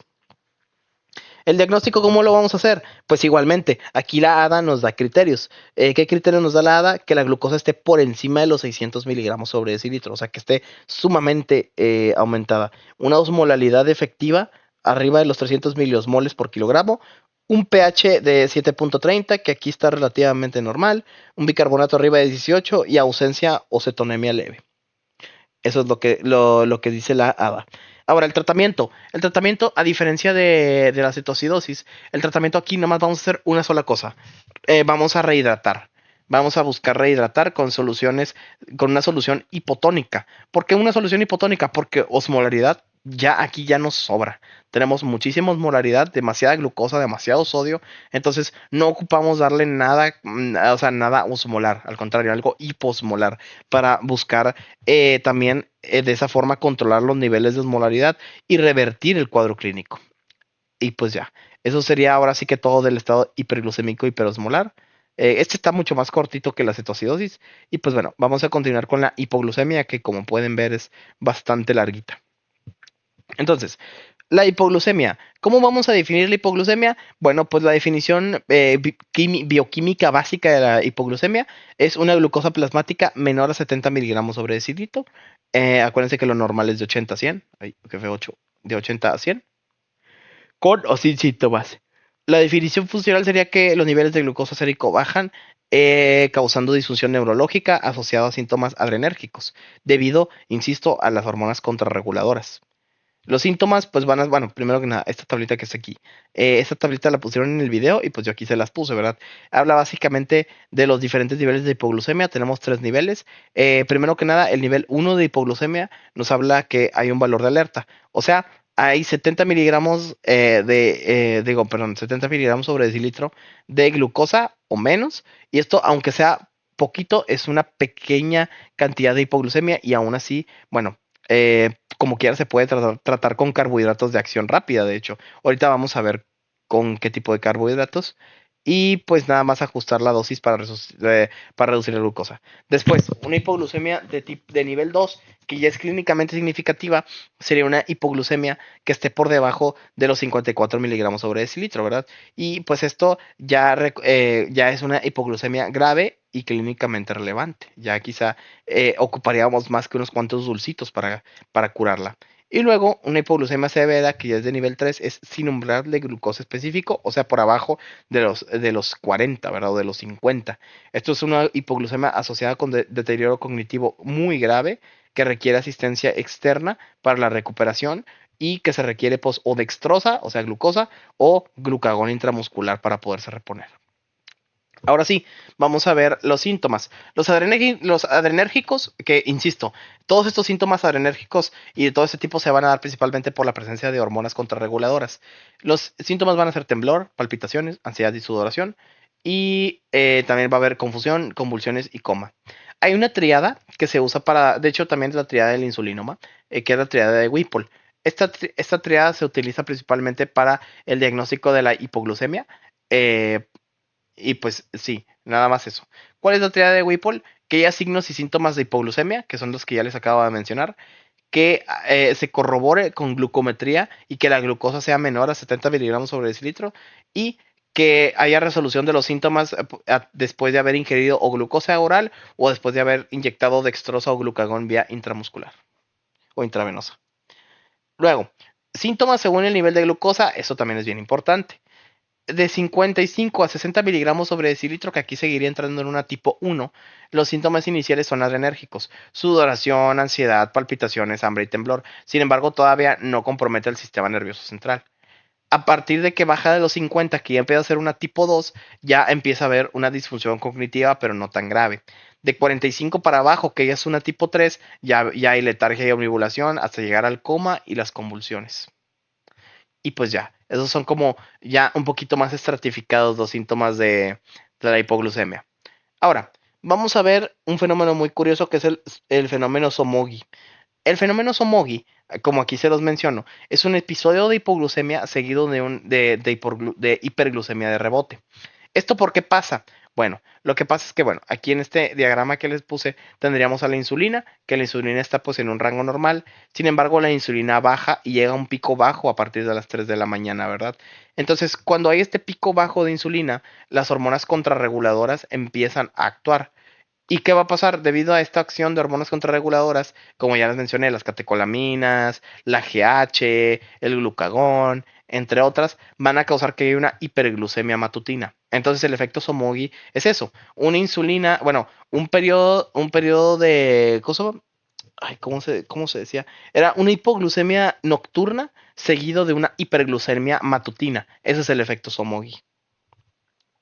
¿Y en qué se va a sospechar? Aquí les puse varios motivos, pero el principal es esto. Uso de altas dosis de insulina. O sea, más de una unidad por kilogramo al día en niños y más de 1.5 en adultos. Ok, un poquito más sobre la patofisiología de la cosa de la hipoglucemia. Como les digo, no tiene tanta ciencia la fisiopatología de la hipoglucemia. Es simplemente una respuesta contrarreguladora, ¿verdad? Que el objetivo de esta respuesta contrarreguladora, pues es lo mismo siempre. Es mantener al cerebro con un flujo constante de glucosa, porque a final de cuentas la glucosa es el principal es el principal motor, la principal gasolina del cerebro. Entonces, por eso se tiene esta respuesta, por eso se tiene también el efecto Somogyi. Y pues bueno, aquí les puse también las hormonas. Aquí les puse el glucagón, que estimula gluconeogénesis y glucogenólisis hepática, las catecolaminas, que aumenta glucogenólisis, lipólisis, entre otras cosas, el cortisol y la hormona del crecimiento. Ahora, causas de hipoglucemia en pacientes con diabetes tipo 1, hay muchísimas causas, ¿verdad? Por ejemplo, un régimen inadecuado de insulina, que se inyecten insulina además, por ejemplo, que haya presencia de anticuerpos anti-insulina, eso también es importante. Y la insuficiencia renal crónica, ¿verdad? Porque reduce el aclaramiento de la insulina. Otros mecanismos, pues hay muchísimos, pero el principal realmente es el insulinoma. El insulinoma, como ya sabemos, es un tumor productor, bueno, es un tumor de las células beta del páncreas endocrino que produce insulina. Ahora, causas de hipoglucemia en pacientes con diabetes mellitus tipo 2. Pues simplemente que estén tratados con hipoglucemiantes de tipo sulfonilureas o metiglinidas, ¿verdad? Porque ya sabemos que son secretagogos y el efecto adverso principal de ellos es la hipoglucemia. Que haya un retardo en el consumo o disminución en la cantidad de alimentos, que haya consumo de alcohol, medicamentos, ejercicio severo, entre otras cosas. ¿Cómo podemos manejar y tratar la hipoglucemia? Pues el manejo va a ser con la regla de los 15, ¿verdad? Se van a dar 15 gramos de carbohidratos de acción rápida y se van a esperar 15 minutos para reevaluar el estado glucémico del paciente. ¿Ok? Algunos ejemplos de cosas, algunos ejemplos de cosas que se pueden dar para tratar la hipoglucemia. Pues unos 120 a 180 mililitros de líquidos con carbohidratos. La típica, pues la coquita, ¿verdad? La rica coquita, la que se toma unos 6 a 7 panditas rojitos, como estos que ven aquí, unas 15 cucharadas de miel, o 15 cc de miel, 4 cucharadas de azúcar de mesa, y pues si la persona está inconsciente, porque esto todavía sí está consciente, ¿verdad? Si no tiene todavía una alteración muy grande o no tiene alteración del sistema nervioso central, pues si ya llegó a un punto de la inconsciencia, o sea, si ya es una muy grave, pues ya se puede dar glucagón intramuscular o se puede dar glucosa o dextrosa intravenosa, ¿verdad? Y pues ya, eso sería todo acerca de las complicaciones agudas. Muy bien, muy bien. Bueno, vamos ahora a empezar con otro tema. Ahora vamos a ver el tema de síndrome metabólico, que pues es un tema que la verdad no es complicado, de hecho es bastante cortito el tema de síndrome metabólico. Lo único importante de este tema de síndrome metabólico, de hecho, son las escalas para diagnosticarlo, que son bastantitas. Pero bueno, entonces, el síndrome metabólico, ¿qué es? Es un concepto clínico que se caracteriza por riesgos metabólicos que aumentan significativamente la probabilidad de desarrollo de enfermedades crónicas, como lo puede ser la obesidad, la hiperglucemia, dislipidemias, hipertensión, entre otras enfermedades crónicas. Ok, otros factores de riesgo que pueden, o sea, bueno, aparte de los ya mencionados, ¿qué otras cosas me pueden predisponer a tener síndrome metabólico? Pues tener un peso corporal elevado, mujeres en edad avanzada o posmenopausia, el tabaquismo, un estado socioeconómico bajo. ¿Por qué? Pues principalmente porque si tienes un estado socioeconómico bajo, aparte de que la educación en cuanto a salud y nutrición va a ser menor, aparte de ello, pues el precio de los alimentos también, ¿no? Porque recordemos que realmente llevar una dieta sana y equilibrada, barato no es. Entonces, por eso el estado socioeconómico influye bastante. Las dietas altas en carbohidratos, el sedentarismo, la historia familiar de alguna enfermedad crónica como diabetes e hipertensión y una cosita que mencionaron, ¿verdad? En el video, que es, que es la presencia de ciertos genes. Hay dos genes especialmente que pueden provocar o que pueden predisponer a resistencia a la insulina y considero muy importantes que lo sepan, estos dos genes. Muy bien. Ahora, vamos a ver un poquito de la fisiopato de cosa, vamos a ver un poquito de la fisiopato de el síndrome metabólico, ¿verdad? La fisiopato del síndrome metabólico es muy sencillo y es la misma que la de la diabetes mellitus tipo 2. A final de cuentas, pues son precursores, que es la resistencia a la insulina, ¿verdad? A final de cuentas, la resistencia a la insulina va a provocar todo lo demás. Factores contribuyentes, pues el exceso de ácidos grasos libres, ¿verdad? Estos, pues básicamente su acumulación lo que va a provocar es que haya un aumento en la gluconeogénesis hepática y al momento de producir este aumento en la gluconeogénesis hepática va a aumentar el glucógeno hepático predisponiendo a diabetes, ¿verdad? La resistencia a la leptina, ¿verdad? La resistencia a la leptina puede generar inflamación crónica. Y habíamos visto, ¿verdad? En el tema de diabetes tipo 2 en su fisiología, habíamos visto ¿cómo se llama? En el octeto de Fronzo, ¿verdad? En el octeto de Frozono, habíamos visto que la inflamación crónica mediada por ciertas citocinas también predispone a diabetes. El estrés oxidativo también. Y pues ya. Epidemia, bueno, se lo menciono para que no falte, pero en México el 70 al 80% de la población cursan con sobrepeso u obesidad y el 75% de los pacientes con diabetes tipo 2 eh, cumplen con criterios de síndrome metabólico. O sea, generalmente las personas con síndrome metabólico, digo, perdón, con diabetes tienen síndrome metabólico. Manifestaciones clínicas, pues puede haber obesidad abdominal, hipertensión arterial, dislipidemia, hiperglucemia, hígado graso no alcohólico, acantosis nigricans por la resistencia a la insulina, fibromas blandos igual por la resistencia a la insulina, y en mujeres síndrome de ovario poliquístico, que de hecho el síndrome de ovario poliquístico es el último tema y también vamos a ver cómo se asocia. Complicaciones, uy, pues bastantes. Primero que nada, el infarto agudo al miocardio debido a las dislipidemias y todo lo que conlleva consigo debido a dislipidemias. La diabetes mellitus tipo 2 debido a la resistencia a la insulina. La esteatosis hepática no alcohólica debido a a todos los procesos que se están llevando en el hígado. La nefropatía diabética e insuficiencia renal como complicación de la diabetes mellitus tipo 2. La trombosis arterial y venosa debido a la formación de trombos debido a que los pacientes pueden presentar dislipidemias y pues ya. Ahora sí, lo más importante y lo que más nos compete aquí sobre el síndrome metabólico, su diagnóstico. Tenemos muchísimas formas de diagnosticarlo, cosa que, bueno, según menciona el doctor René en clase y en el video, no está bien que haya tantas formas de diagnosticar una enfermedad porque lo hace muy difuso, pero bueno, tenemos bastantes criterios para diagnosticar el síndrome metabólico.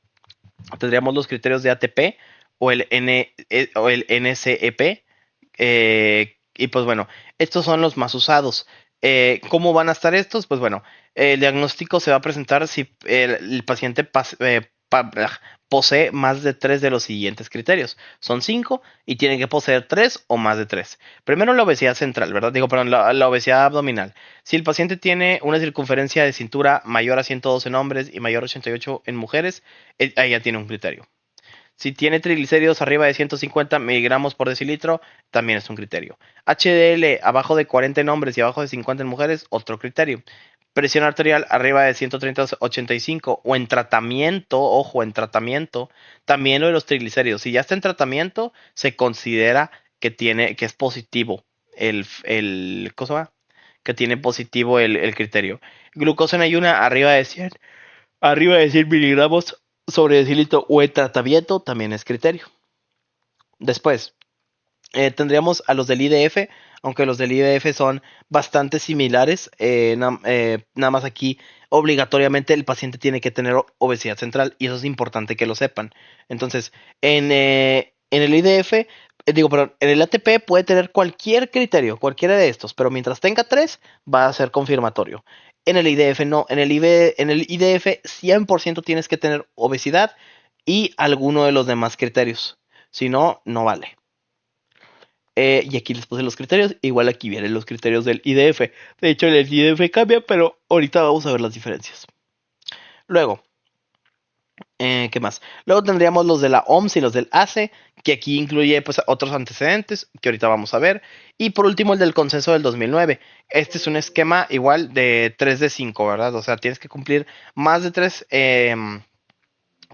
Tienes que cumplir más de 3 Y con eso sacas si tienes síndrome metabólico o no. Pero ¿cuál es la diferencia? Bueno, aparte de que actualmente es el más usado, y es el más usado porque es el que mejor está adaptado para cosas, bueno, para nosotros, para los latinos. Entonces, por eso actualmente es el más usado. Luego, aquí está esta tablita. En esta tablita básicamente se ponen, pues primero están todos los criterios, el ATP, el IDF, el ACE, la OMS, el consenso, todos estos criterios que todos los tenemos que aprender y los tenemos que saber bien, junto con todos los criterios que evalúan, el IMC, la obesidad central, triglicéridos, HDL, presión arterial, glucosa y la microalbuminuria, o sea, el daño renal. Entonces, aquí vamos a ver primero cuáles son diferentes y luego vamos a ver cuáles son iguales. Primero que nada, los únicos que miden IMC es ACE y OMS. Y en esos los dos son diferentes. Por ejemplo, en el AC, si tiene un IMC arriba de 25, se considera criterio. En cambio, en la OMS, si tiene un IMC arriba de 30, se considera diagnóstico. ¿Qué otras diferencias encontramos? Pues la obesidad central. En el caso del ATP3 es el único que es diferente en cuanto a la obesidad central, ya que según el ATP3, la obesidad central debería ser mayor a 102 centímetros en hombres y mayor a 88 en mujeres. Entonces, esa es otra diferencia. Después, y mientras que en el IDF y en el consenso es mayor a 90 en hombres y mayor a 80 en mujeres. Digo, sí, mayor a 80 en mujeres. ¿Qué más? Ok. Bueno, y por ejemplo, la ACE y la OMS no toman en cuenta lo que es no toman en cuenta lo que es la obesidad central. Los triglicéridos para todos los criterios es igual, siempre tiene que ser arriba de 150. El HDL, el único que quiso ser único y diferente fue la OMS, ya que decidió que tiene que ser abajo de 35 en hombres y abajo de 40 en mujeres, mientras que en todos los demás es abajo de 40 en hombres y abajo de 50 en mujeres. La presión arterial para todos es igual, menos para la OMS, porque para la OMS todavía puede ser un poco más permisivo y tener arriba de 140-90, por eso siempre les digo que hay dos, por estas dos. La glucosa, pues entonces es igual, ¿verdad? Arriba de 100. Sin embargo, para la ACE es de 110 a 126. Y la OMS es la única que mide microalbuminuria. Como ven, la OMS siempre quiere ser única y diferente. Y pues ya, nada más eso. Y, ojito, aquí les puse, si el paciente está en tratamiento para cualquiera de las patologías de los criterios, el criterio será positivo. ¿Por qué? ¿Pero por qué? Se preguntarán. Bueno, esto es principalmente porque si está tomando tratamiento significa que tiene la patología. Y ahorita se supone que está controlado, pero como quiera sigue teniendo la patología. Entonces, pues por eso básicamente. Ok, ahora el tratamiento para el síndrome metabólico, pues como todo lo que hemos estado viendo, ¿verdad? El síndrome metabólico tiene tratamiento no farmacológico y tiene tratamiento farmacológico. El no farmacológico se prefiere mucho más y consiste en pérdida de peso, ¿verdad? Mayor a 7 a 10% del peso corporal en 6 a 12 meses. Dieta hipocalórica equilibrada, baja en azúcares, ejercicio aeróbico y de resistencia, 150 minutos a la semana, ya saben, y suspender tabaco y alcohol, eso también ya lo sabemos. Tratamiento farmacológico, para la hipertensión se pueden usar yecas o aras, se puede usar estatinas y fibratos para la dislipidemia, y también para los triglicéridos, los fibratos, hiperglucemia, metformina, estado por trombótico, aspirina, y ya. Listo, terminamos. Ok, pues ya vamos entonces con los últimos temas y ya por fin, bueno, salimos de diabetes momentáneamente porque ahorita vamos a ver una enfermedad que también tiene que ver con la diabetes. Déjenme nomás, me levanto un segundo para estirarme. Listo, ahora sí, continuamos. Muy bien, ahora vamos a ver dos temas que están separados de la diabetes, que son diferentes. Vamos a ver el tema de hiper e hipocortisolismo. Este tema, de hecho, me gusta bastantito, la verdad. Entonces, primero que nada, tenemos hipercortisolismo y hipocortisolismo. Ambos tienen nombres distintos. El hipercortisolismo le llamamos síndrome de Cushing en casi todos los casos, pero ahorita vamos a ver que tenemos enfermedad de Cushing y síndrome de Cushing. Entonces, el síndrome de Cushing o enfermedad de Cushing, ¿a qué se refiere? Son niveles elevados de glucocorticoides, pueden ser tanto exógenos como endógenos y pueden tener diferentes causas. Pero la cosa aquí es que el Cushing es principalmente por glucocorticoides elevados. El hipocortisolismo es lo contrario, ¿verdad? Es una cosa Es una deficiencia de glucocorticoides, principalmente generado por insuficiencia suprarrenal. Muy bien. Ahora, vamos a ver la fisiopato. Aquí les puse el eje, ¿verdad? Aquí tenemos el eje hipotálamo, hipófisis, glándula suprarrenal. Y pues bueno, vamos a ver. Primero que nada, ¿cómo va a estar la fisiopatología del hipercortisolismo? Pues primero que nada tendríamos aquí el eje que les puse. El hipotálamo va a secretar CRH, la CRH va a ir a la hipófisis, va a secretar ACTH, la ACTH va a viajar a las suprarrenales y va a producir cortisol, ¿verdad? Entonces, eso lo tenemos bien claro. Ahora, el origen. Tendríamos un síndrome, como les mencioné, un síndrome y una enfermedad de Cushing. El síndrome de Cushing también se le llama ACTH dependiente. O sea que, sea cual sea la causa, siempre tiene que haber ACTH de por medio. Puede ser un adenoma hipoficiario o un tumor ectópico productor de ACTH. Pero siempre que haya ACTH involucrada, va a ser síndrome de Cushing. Ahora, si es ACTH independiente, o sea, que no requiere la presencia de ACTH, va a ser una enfermedad de Cushing y puede ser por un adenoma a nivel de las suprarrenales, un carcinoma suprarrenal o algún tumor ectópico que produzca directamente cortisol. Ahora, el cortisol alto, ¿qué nos va a provocar en nuestro organismo? Uy, bastantes cosas. ¿Por qué? Porque va a provocar principalmente hiperglucemia, osteoporosis, inmunosupresión, catabolismo de una hormona altamente catabólica y lipólisis. La etiología del hipercortisolismo. Vamos a ver cuáles pueden ser causas de enfermedad de Cushing, de síndrome de Cushing y así nos vamos. De enfermedad de Cushing, pues obviamente un adenoma hipofisario productor de ACTH, ¿verdad? Que ¿en dónde es más común? En el lóbulo anterior. Una neoplasia adrenal, por ejemplo, y esto ya sería causa de síndrome. Eso sería ya un síndrome de Cushing. Esto, una neoplasia adrenal, un adenoma suprarrenal, por ejemplo, productor de cortisol, un carcinoma suprarrenal productor de cortisol, una hiperplasia nodular bilateral, una hiperplasia nodular pigmentosa, entre otros. Luego, secreción ectópica de ACTH o de CRH. Si es secreción ectópica de ACTH, es enfermedad de Cushing, ¿ok? Enfermedad. Y esto se debe principalmente a tumores neuroendocrinos, como cuáles, que eso está medio clavado, pero sí lo vi ahí en el libro, ¿verdad? Entonces dije, no, pues de aquí soy. Por ejemplo, los carcinomas microcíticos o de células pequeñas de pulmón suelen secretar ACTH de forma ectópica, entonces tómelo ahí en consideración. Y pues por último, pues también podemos tener, bueno, estas eran causas endógenas, pero pues también podemos tener causas exógenas, ¿verdad? ¿Como cuáles? Pues por ejemplo, pues por ejemplo, la administración crónica de glucocorticoides, ¿verdad? Como la dexametasona, y pues ya. Luego, etiología del hipocortisolismo, que al hipocortisolismo primario se le llama enfermedad de Addison. Esto generalmente se debe a una destrucción o disfunción de la corteza suprarrenal, que puede ser por muchos motivos. Puede ser autoinmune por una sarcoidosis, por TB, por infiltración como amiloidosis o hemorragia como el síndrome de Waterhouse-Friderichsen, que se da principalmente por una infección por Neisseria gonorrea.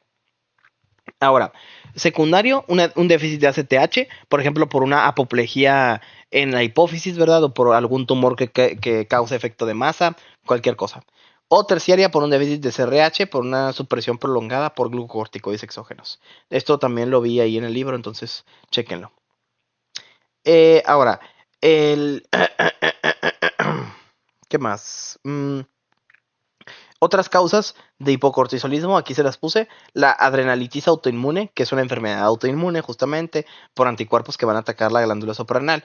Y todo esto se asocia a los síndromes pluriglandulares, específicamente al síndrome pluriglandular tipo 2, que incluye enfermedad de Addison, que es esto que estamos viendo, enfermedad tiroidea y diabetes mellitus tipo 1. Esto también se le llama síndrome de Schmidt y ya. Infecciones por TB, enfermedades metastásicas, hemorragia suprarrenal, como les digo, síndrome de Waterhouse-Friderichsen, fármacos como ketoconazol, rifampicina, o trastornos infiltrativos como amiloidosis o hemocromatosis o sarcoidosis. Ok, cuadro clínico. Sé que puse muchísimas cosas aquí y que parece mucho, pero la verdad no me voy a ir con todos los síntomas porque no todos son importantes. Pero la verdad es que sí tiene muchísimos, demasiados síntomas, tanto el hiper como el hipocortisolismo. Entonces, La verdad, pues había que, ¿cómo se llama?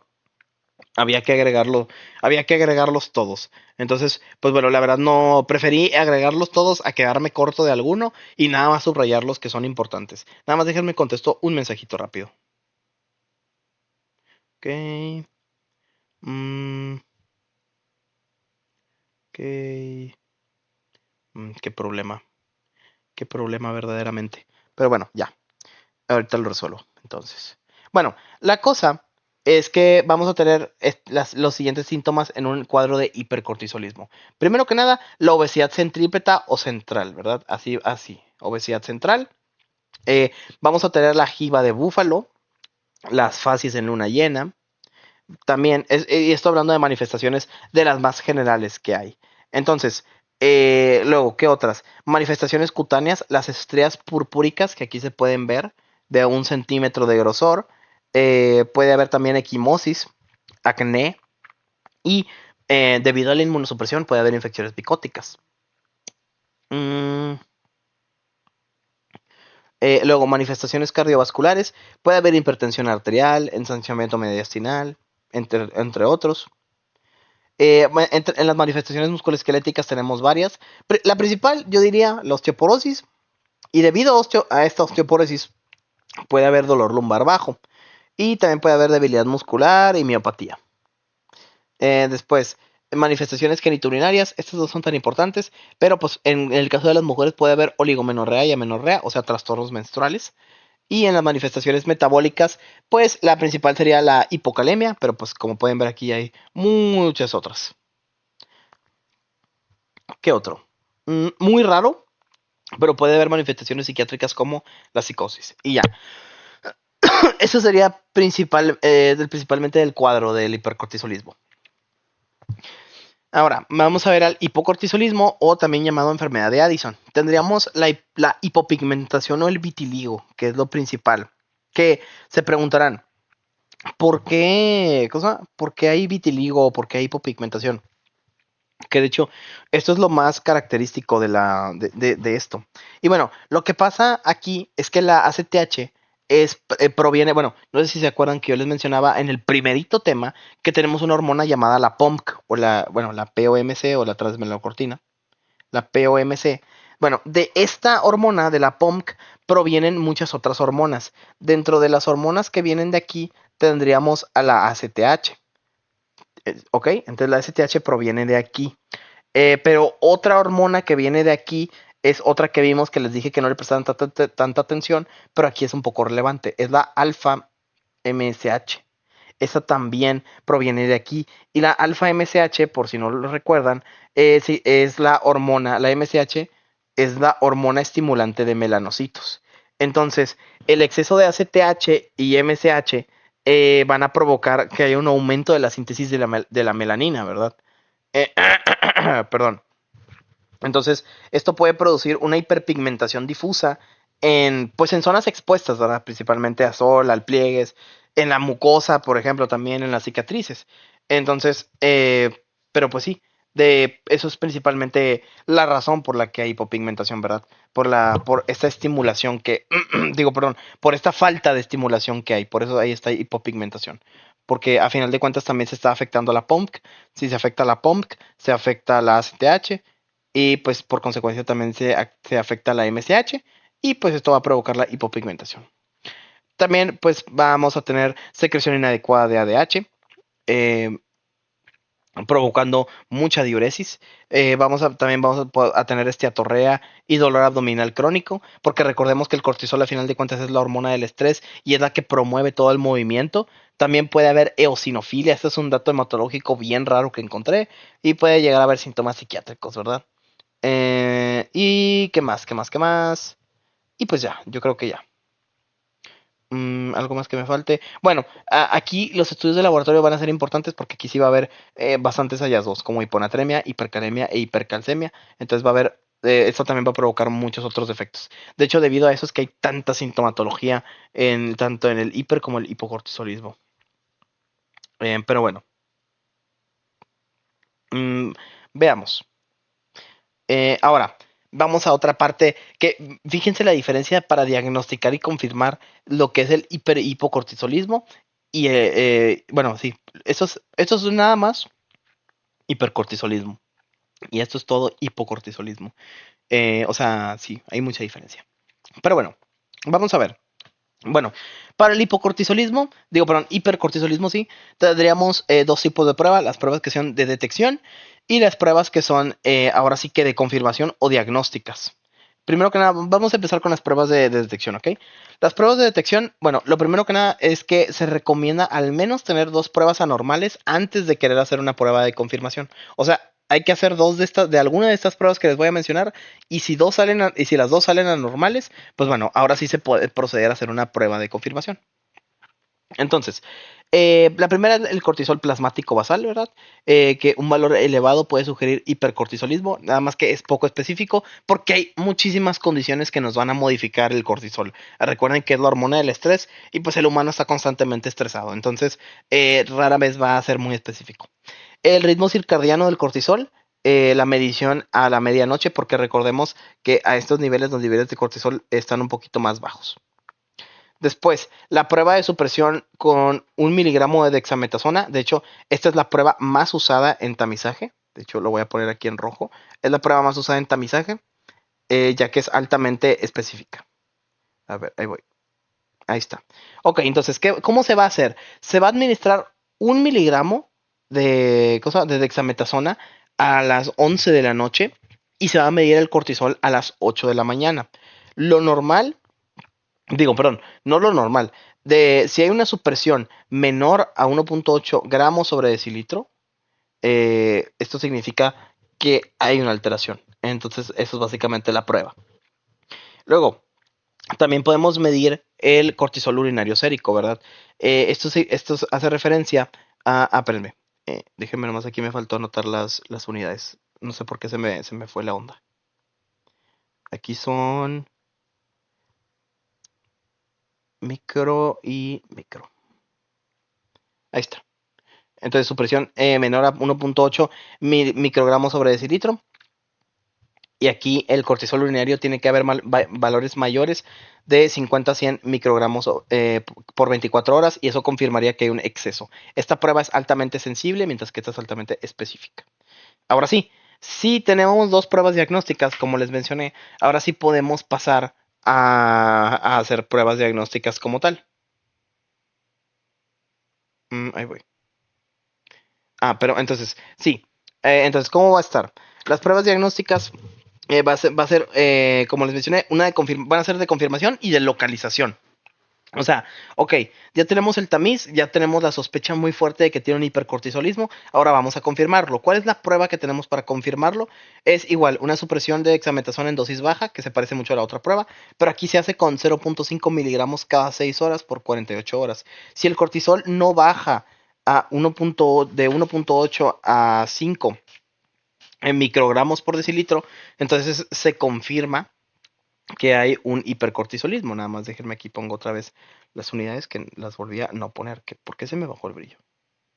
Ahí está.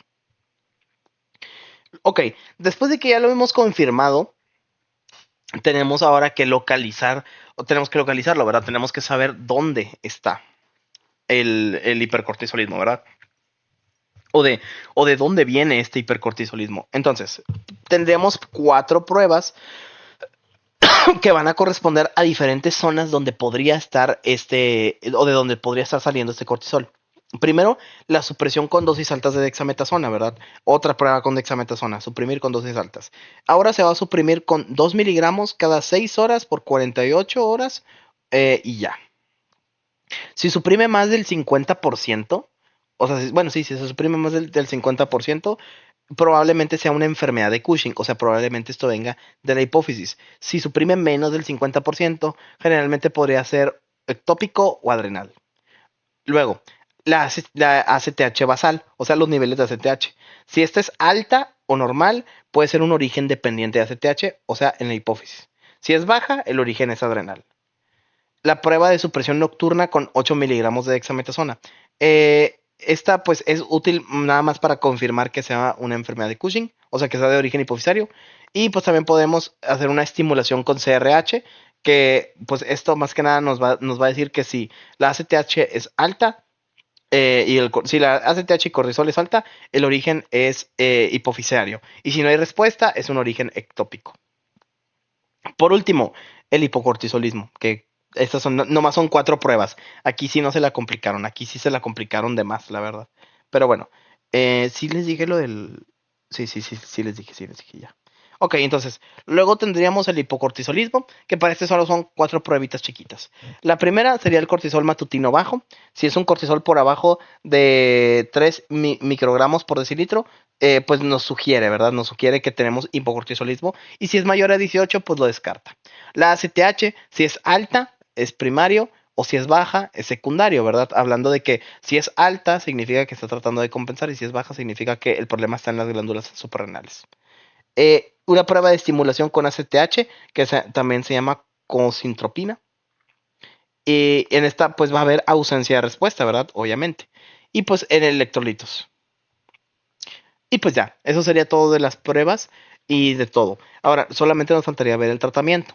¿Cómo vamos a tratar un hipercortisolismo? Pues depende de la causa, ¿verdad? Por ejemplo, causas ACTH dependientes, pues se prefiere una cirugía transesfenoidal, ¿verdad? Para retirar el adenoma. Causas ACTH independientes, pues como generalmente es por un tumor en las glándulas adrenales, pues una adrenalectomía. Tumores ectópicos, pues resección o quimioterapia de dicho tumor. Ahora, otro tratamiento menos invasivo, pues simplemente suprimir la acción del cortisol, ¿verdad? Con ketoconazol o con estos otros medicamentos.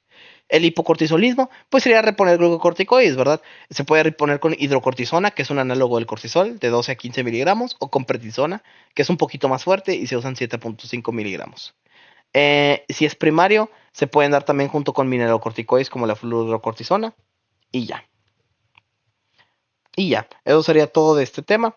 Y bueno, vamos a pasar ahora sí con el penúltimo tema, que en teoría debería ser el último, pero ahorita les voy a decir cuál es el, ¿cómo se llama? Ahorita les voy a decir cuál es mi motivo, ¿verdad? Para que este no sea el último tema. Vamos a ver el tema de hipertensión secundaria. En este vamos a ver lo que es el aldosteronismo y también vamos a ver el feocromocitoma. Ok, entonces, hipertensión secundaria endocrina. Bueno, si tenemos una secundaria significa que tenemos una primaria, ¿no? Efectivamente, tenemos una hipertensión primaria. La hipertensión primaria o hipertensión esencial es la que pues no tenemos una causa como tal definible de esta hipertensión. Mientras que la hipertensión secundaria, ahí sí tenemos una causa definible y es generalmente por las causas que ahorita vamos a ver. Entonces, la hipertensión arterial sistólica, como ya saben, tiene que ser arriba de 140 sobre 90 milímetros de mercurio. La prehipertensión se le considera cuando está en estos valores. Si tiene una sistólica de 120 a 139 y si tiene de 80 a 89. La hipertensión primaria o esencial es el 99% de los casos. Son de causas no identificables, aunque generalmente se asocian a síndrome metabólico. Y pues no es curable, solo controlable, ¿verdad? Con yecas, con aras o con otro tipo de antihipertensivos. Mientras que la hipertensión secundaria representa del 1 al 5% de los casos, o sea, muy poquito. Son causas identificables y pueden ser potencialmente curables si se elimina el mecanismo fisiopatológico inicial que la esté causando, ¿verdad? ¿Cuáles son las causas más importantes de una hipertensión secundaria endocrina? Pues principalmente el aldosteronismo primario, el aldosteronismo secundario y el feocromocitoma. Ok, fisiopatología. ¿Cuáles van a ser los órganos que se van a ver principalmente dañados por la hipertensión? El corazón, ya que puede sufrir una hipertrofia ventricular o un infarto o una insuficiencia. El cerebro, ya que debido al calibre tan pequeño de los vasitos puede haber un EBC isquémico o hemorrágico. El riñón, que puede presentar enfermedad renal crónica debido al pequeño calibre de los vasos. Y aterosclerosis, aneurismas y retinopatía hipertensiva. Muy bien. Ok, vamos a empezar hablando un poquito sobre el aldosteronismo primario. El aldosteronismo primario se refiere a la secreción autónoma de aldosterona con renina baja. Esto, pónganlo así en rojo. ¿Cómo va a estar más o menos la aldosterona? Porque eso es importante, saber cómo va a estar la aldosterona y cómo va a estar la renina cuando hablamos de esto. Entonces, en estos casos, así, la aldosterona, la aldosterona va a estar aumentada. Aldosterona. Mientras que la renina va a estar disminuida. Esto es en un aldosteronismo primario, ojo. ¿Y cuál va a ser la fisiopatología? Bueno, debido a la naturaleza de la aldosterona, va a haber una retención de agua y de sodio. Esta retención de agua y de sodio es lo que nos va a causar la hipertensión, porque va a haber una expansión de volumen, una volemia aumentada. Esto va a causar hipertensión y también vamos a tener otro efecto. Y es que la aldosterona promueve la retención de agua y de sodio y promueve la pérdida o la excreción de potasio y de hidrogeniones, causando hipocalcemia con alcalosis metabólica. ¿Cuáles son las causas que tenemos de aldosteronismo primario? Un adenoma productor de aldosterona, que se le llama síndrome de Cohn. Esta es la causa más frecuente, importante. Una hiperplasia adrenal bilateral idiopática. O pues tenemos otras tantas causas. Pero lo más importante es que un adenoma productor de aldosterona nos va a producir síndrome de Cohn, conllevando toda esta fisiopato. Después, el aldosteronismo secundario. Es una secreción de aldosterona secundaria a aumento de actividad de la renina plasmática. O sea, en un aldosteronismo secundario se va a encontrar la renina aumentada. O sea, va a estar aldosterona aumentada con renina aumentada. ¿Y aquí qué va a pasar? Lo que va a pasar es que va a haber una hipoperfusión. Lo que va a pasar es que puede que haya un apachurramiento, términos médicos, un apachurramiento de la arteria renal, produciendo una disminución en la perfusión renal y haciéndole creer al riñón que se necesita más presión. Entonces esto va a aumentar la cantidad de renina. La renina va a estimular la producción de angiotensina 2 y la angiotensina 2 va a provocar la estimulación de la aldosterona, provocando entonces, ahora sí, un aldosteronismo primario. Digo, perdón, secundario. ¿Causas cuáles van a ser?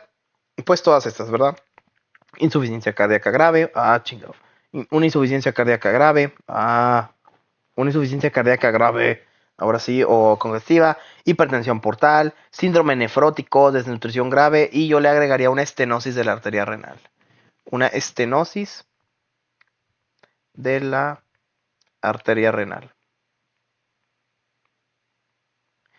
Diferencias con la primaria, pues la renina va a estar alta, va a haber, bueno, esta predispone al edema periférico, en el primario no suele haber, y la hipocalcemia, que no es tan constante, digo, perdón, hipocalemia, perdón. Ok, aquí les puse este diagramita que me encontré en internet que está muy padre, que te dice las diferencias entre el primario y el secundario. Primero que nada, las causas. La causa más común es un adenoma unilateral, un síndrome de Cohn, vaya. Entonces, lo más normal es un adenoma o un síndrome de Cohn, y en el secundario, una estenosis de la arteria renal. Y en los labs, en el aldosteronismo primario va a estar aldosterona alta, renina baja y alcalosis metabólica. Y en la secundaria va a haber aldosterona alta, renina alta, también va a haber alcalosis.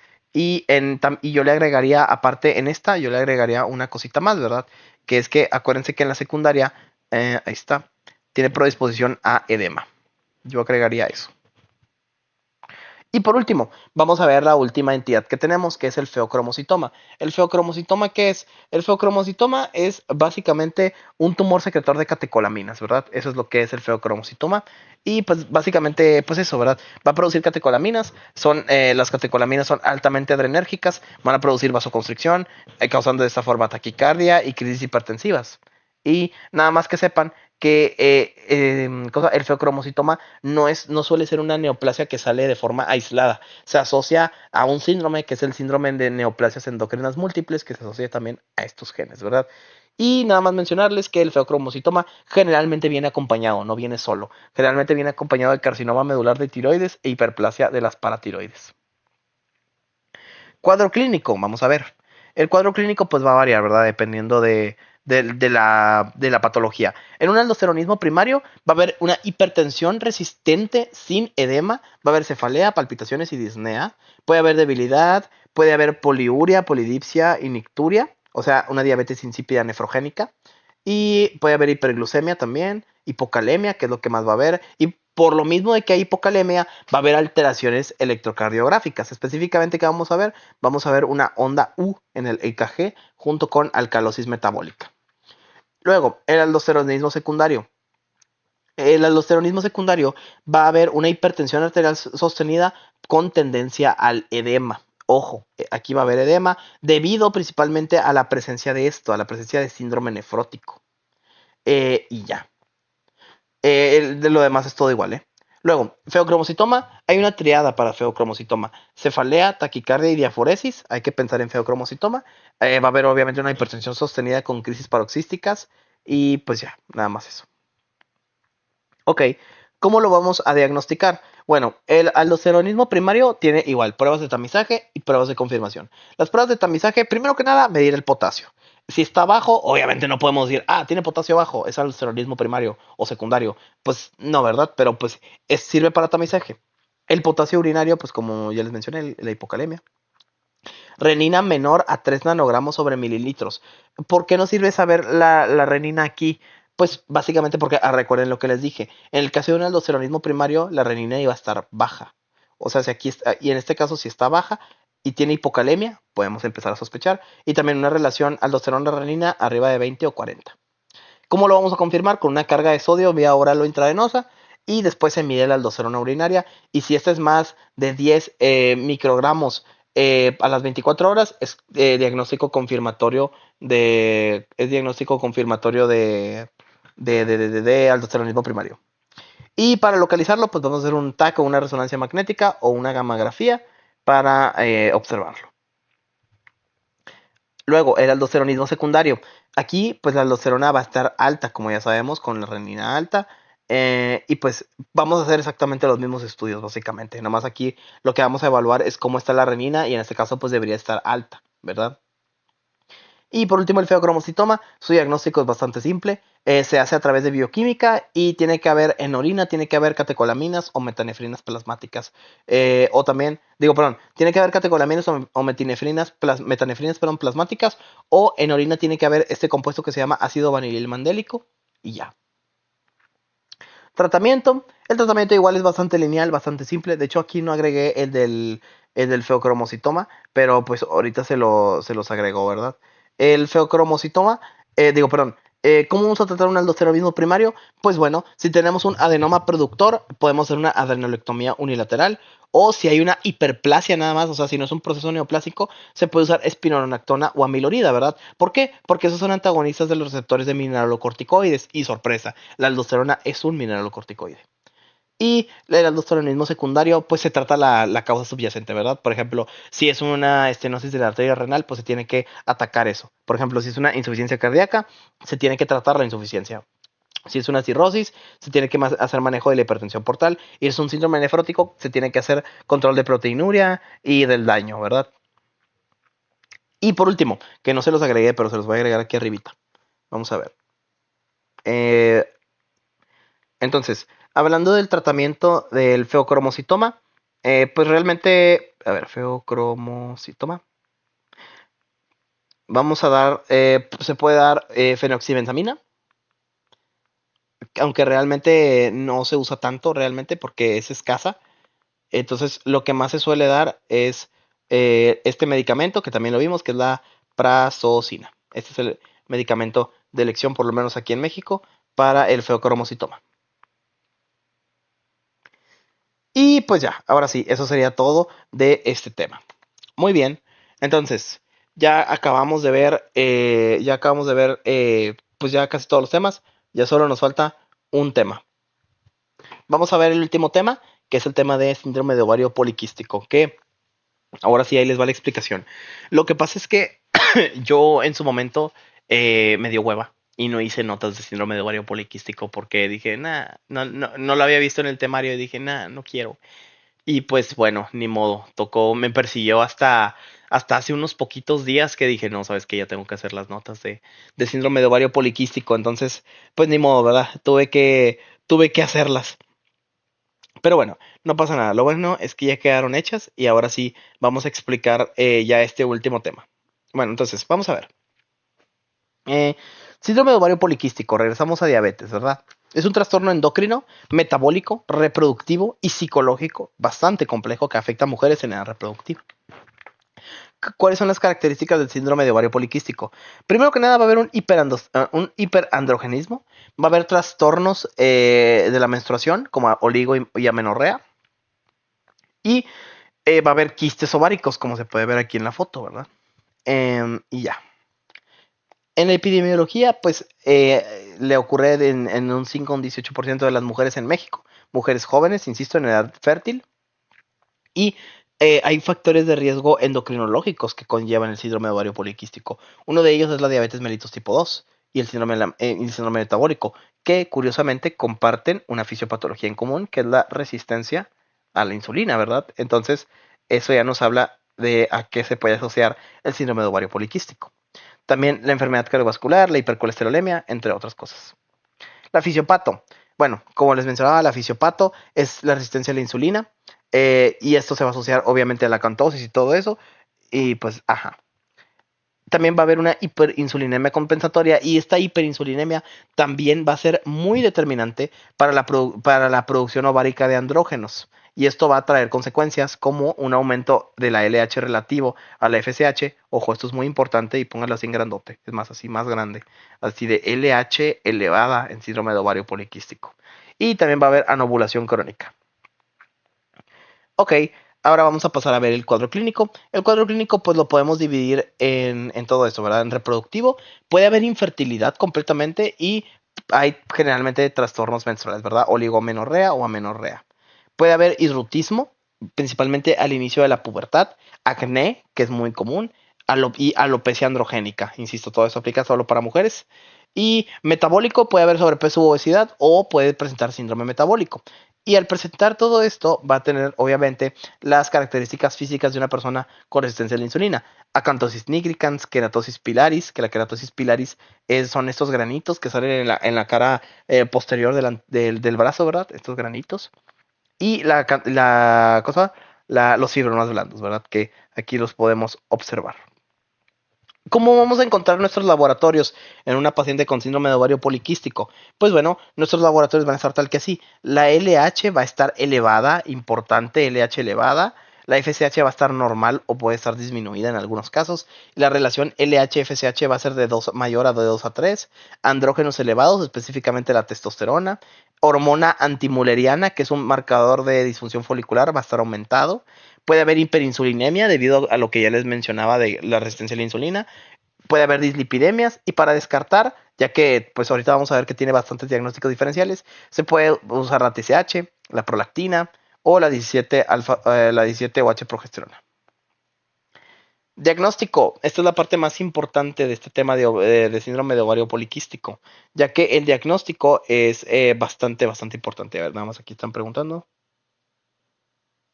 Ah, ok. Sí. Es que preguntaron el orden en el que desaparecen las hormonas, pero sí. Bueno, ahora sí, vamos a ver. El diagnóstico, ¿cómo lo vamos a hacer? El diagnóstico se va a hacer con los criterios de Rotterdam. Los criterios de Rotterdam dicen que, que se tienen que cumplir 2 de 3 de los criterios para que sea eso. Entonces, así va a estar. El primer criterio es que haya oligomenorrea, o sea, que haya trastornos menstruales. Segundo, que haya hiperandrogenismo. Tercero, un hallazgo en el ultrasonido, ¿verdad? Eh, que haya ovarios poliquísticos. Pero ¿cómo va a estar ese criterio de que haya ovarios poliquísticos? Tienen que haber más de 12 folículos de 2 a 9 milímetros o un volumen ovárico mayor a 10 centímetros cúbicos. Y aquí les pongo esta fotito de los criterios de Rotterdam para que los vean y ya. Luego, los fenotipos de Rotterdam o los fenotipos que puede haber, porque como saben, pues tienen que ser 2 a 3 criterios, ¿verdad? Pero bueno, vamos a ver cuáles son los criterios, o cuáles son los fenotipos, mejor dicho. Tendríamos el fenotipo A, que es hipoandrogenismo con anovulación más ovarios poliquísticos. Aquí tiene todos los criterios, tiene 3 de 3 criterios. Entonces, este es el más completo. Pero ¿cuál es el más común? Que haya hiperandrogenismo, ay, perdón, que haya hiperandrogenismo y anovulación sin quistes. El fenotipo B, importante que lo sepan, es el más común. El fenotipo C es que haya hiperandrogenismo con ovarios poliquísticos sin alteraciones menstruales. Y por último, que haya anovulación y que haya ovarios poliquísticos sin hiperandrogenismo. ¿Cuáles son los diagnósticos diferenciales? Todos estos: el embarazo, el hipotiroidismo, la hiperprolactinemia, el síndrome de Cushing, entre muchos otros, ¿verdad? Esos son básicamente. Las complicaciones, Pues hay complicaciones desde las más leves, si es que se puede llamar así, hasta las más graves, ¿verdad? Entonces, aquí, ¿qué? Mm, bueno, entonces, las complicaciones, ¿cuáles van a ser? Infertilidad, eso es una de las principales complicaciones. Cáncer endometrial por hiperplasia secundaria a la ovulación, diabetes o riesgo cardiovascular.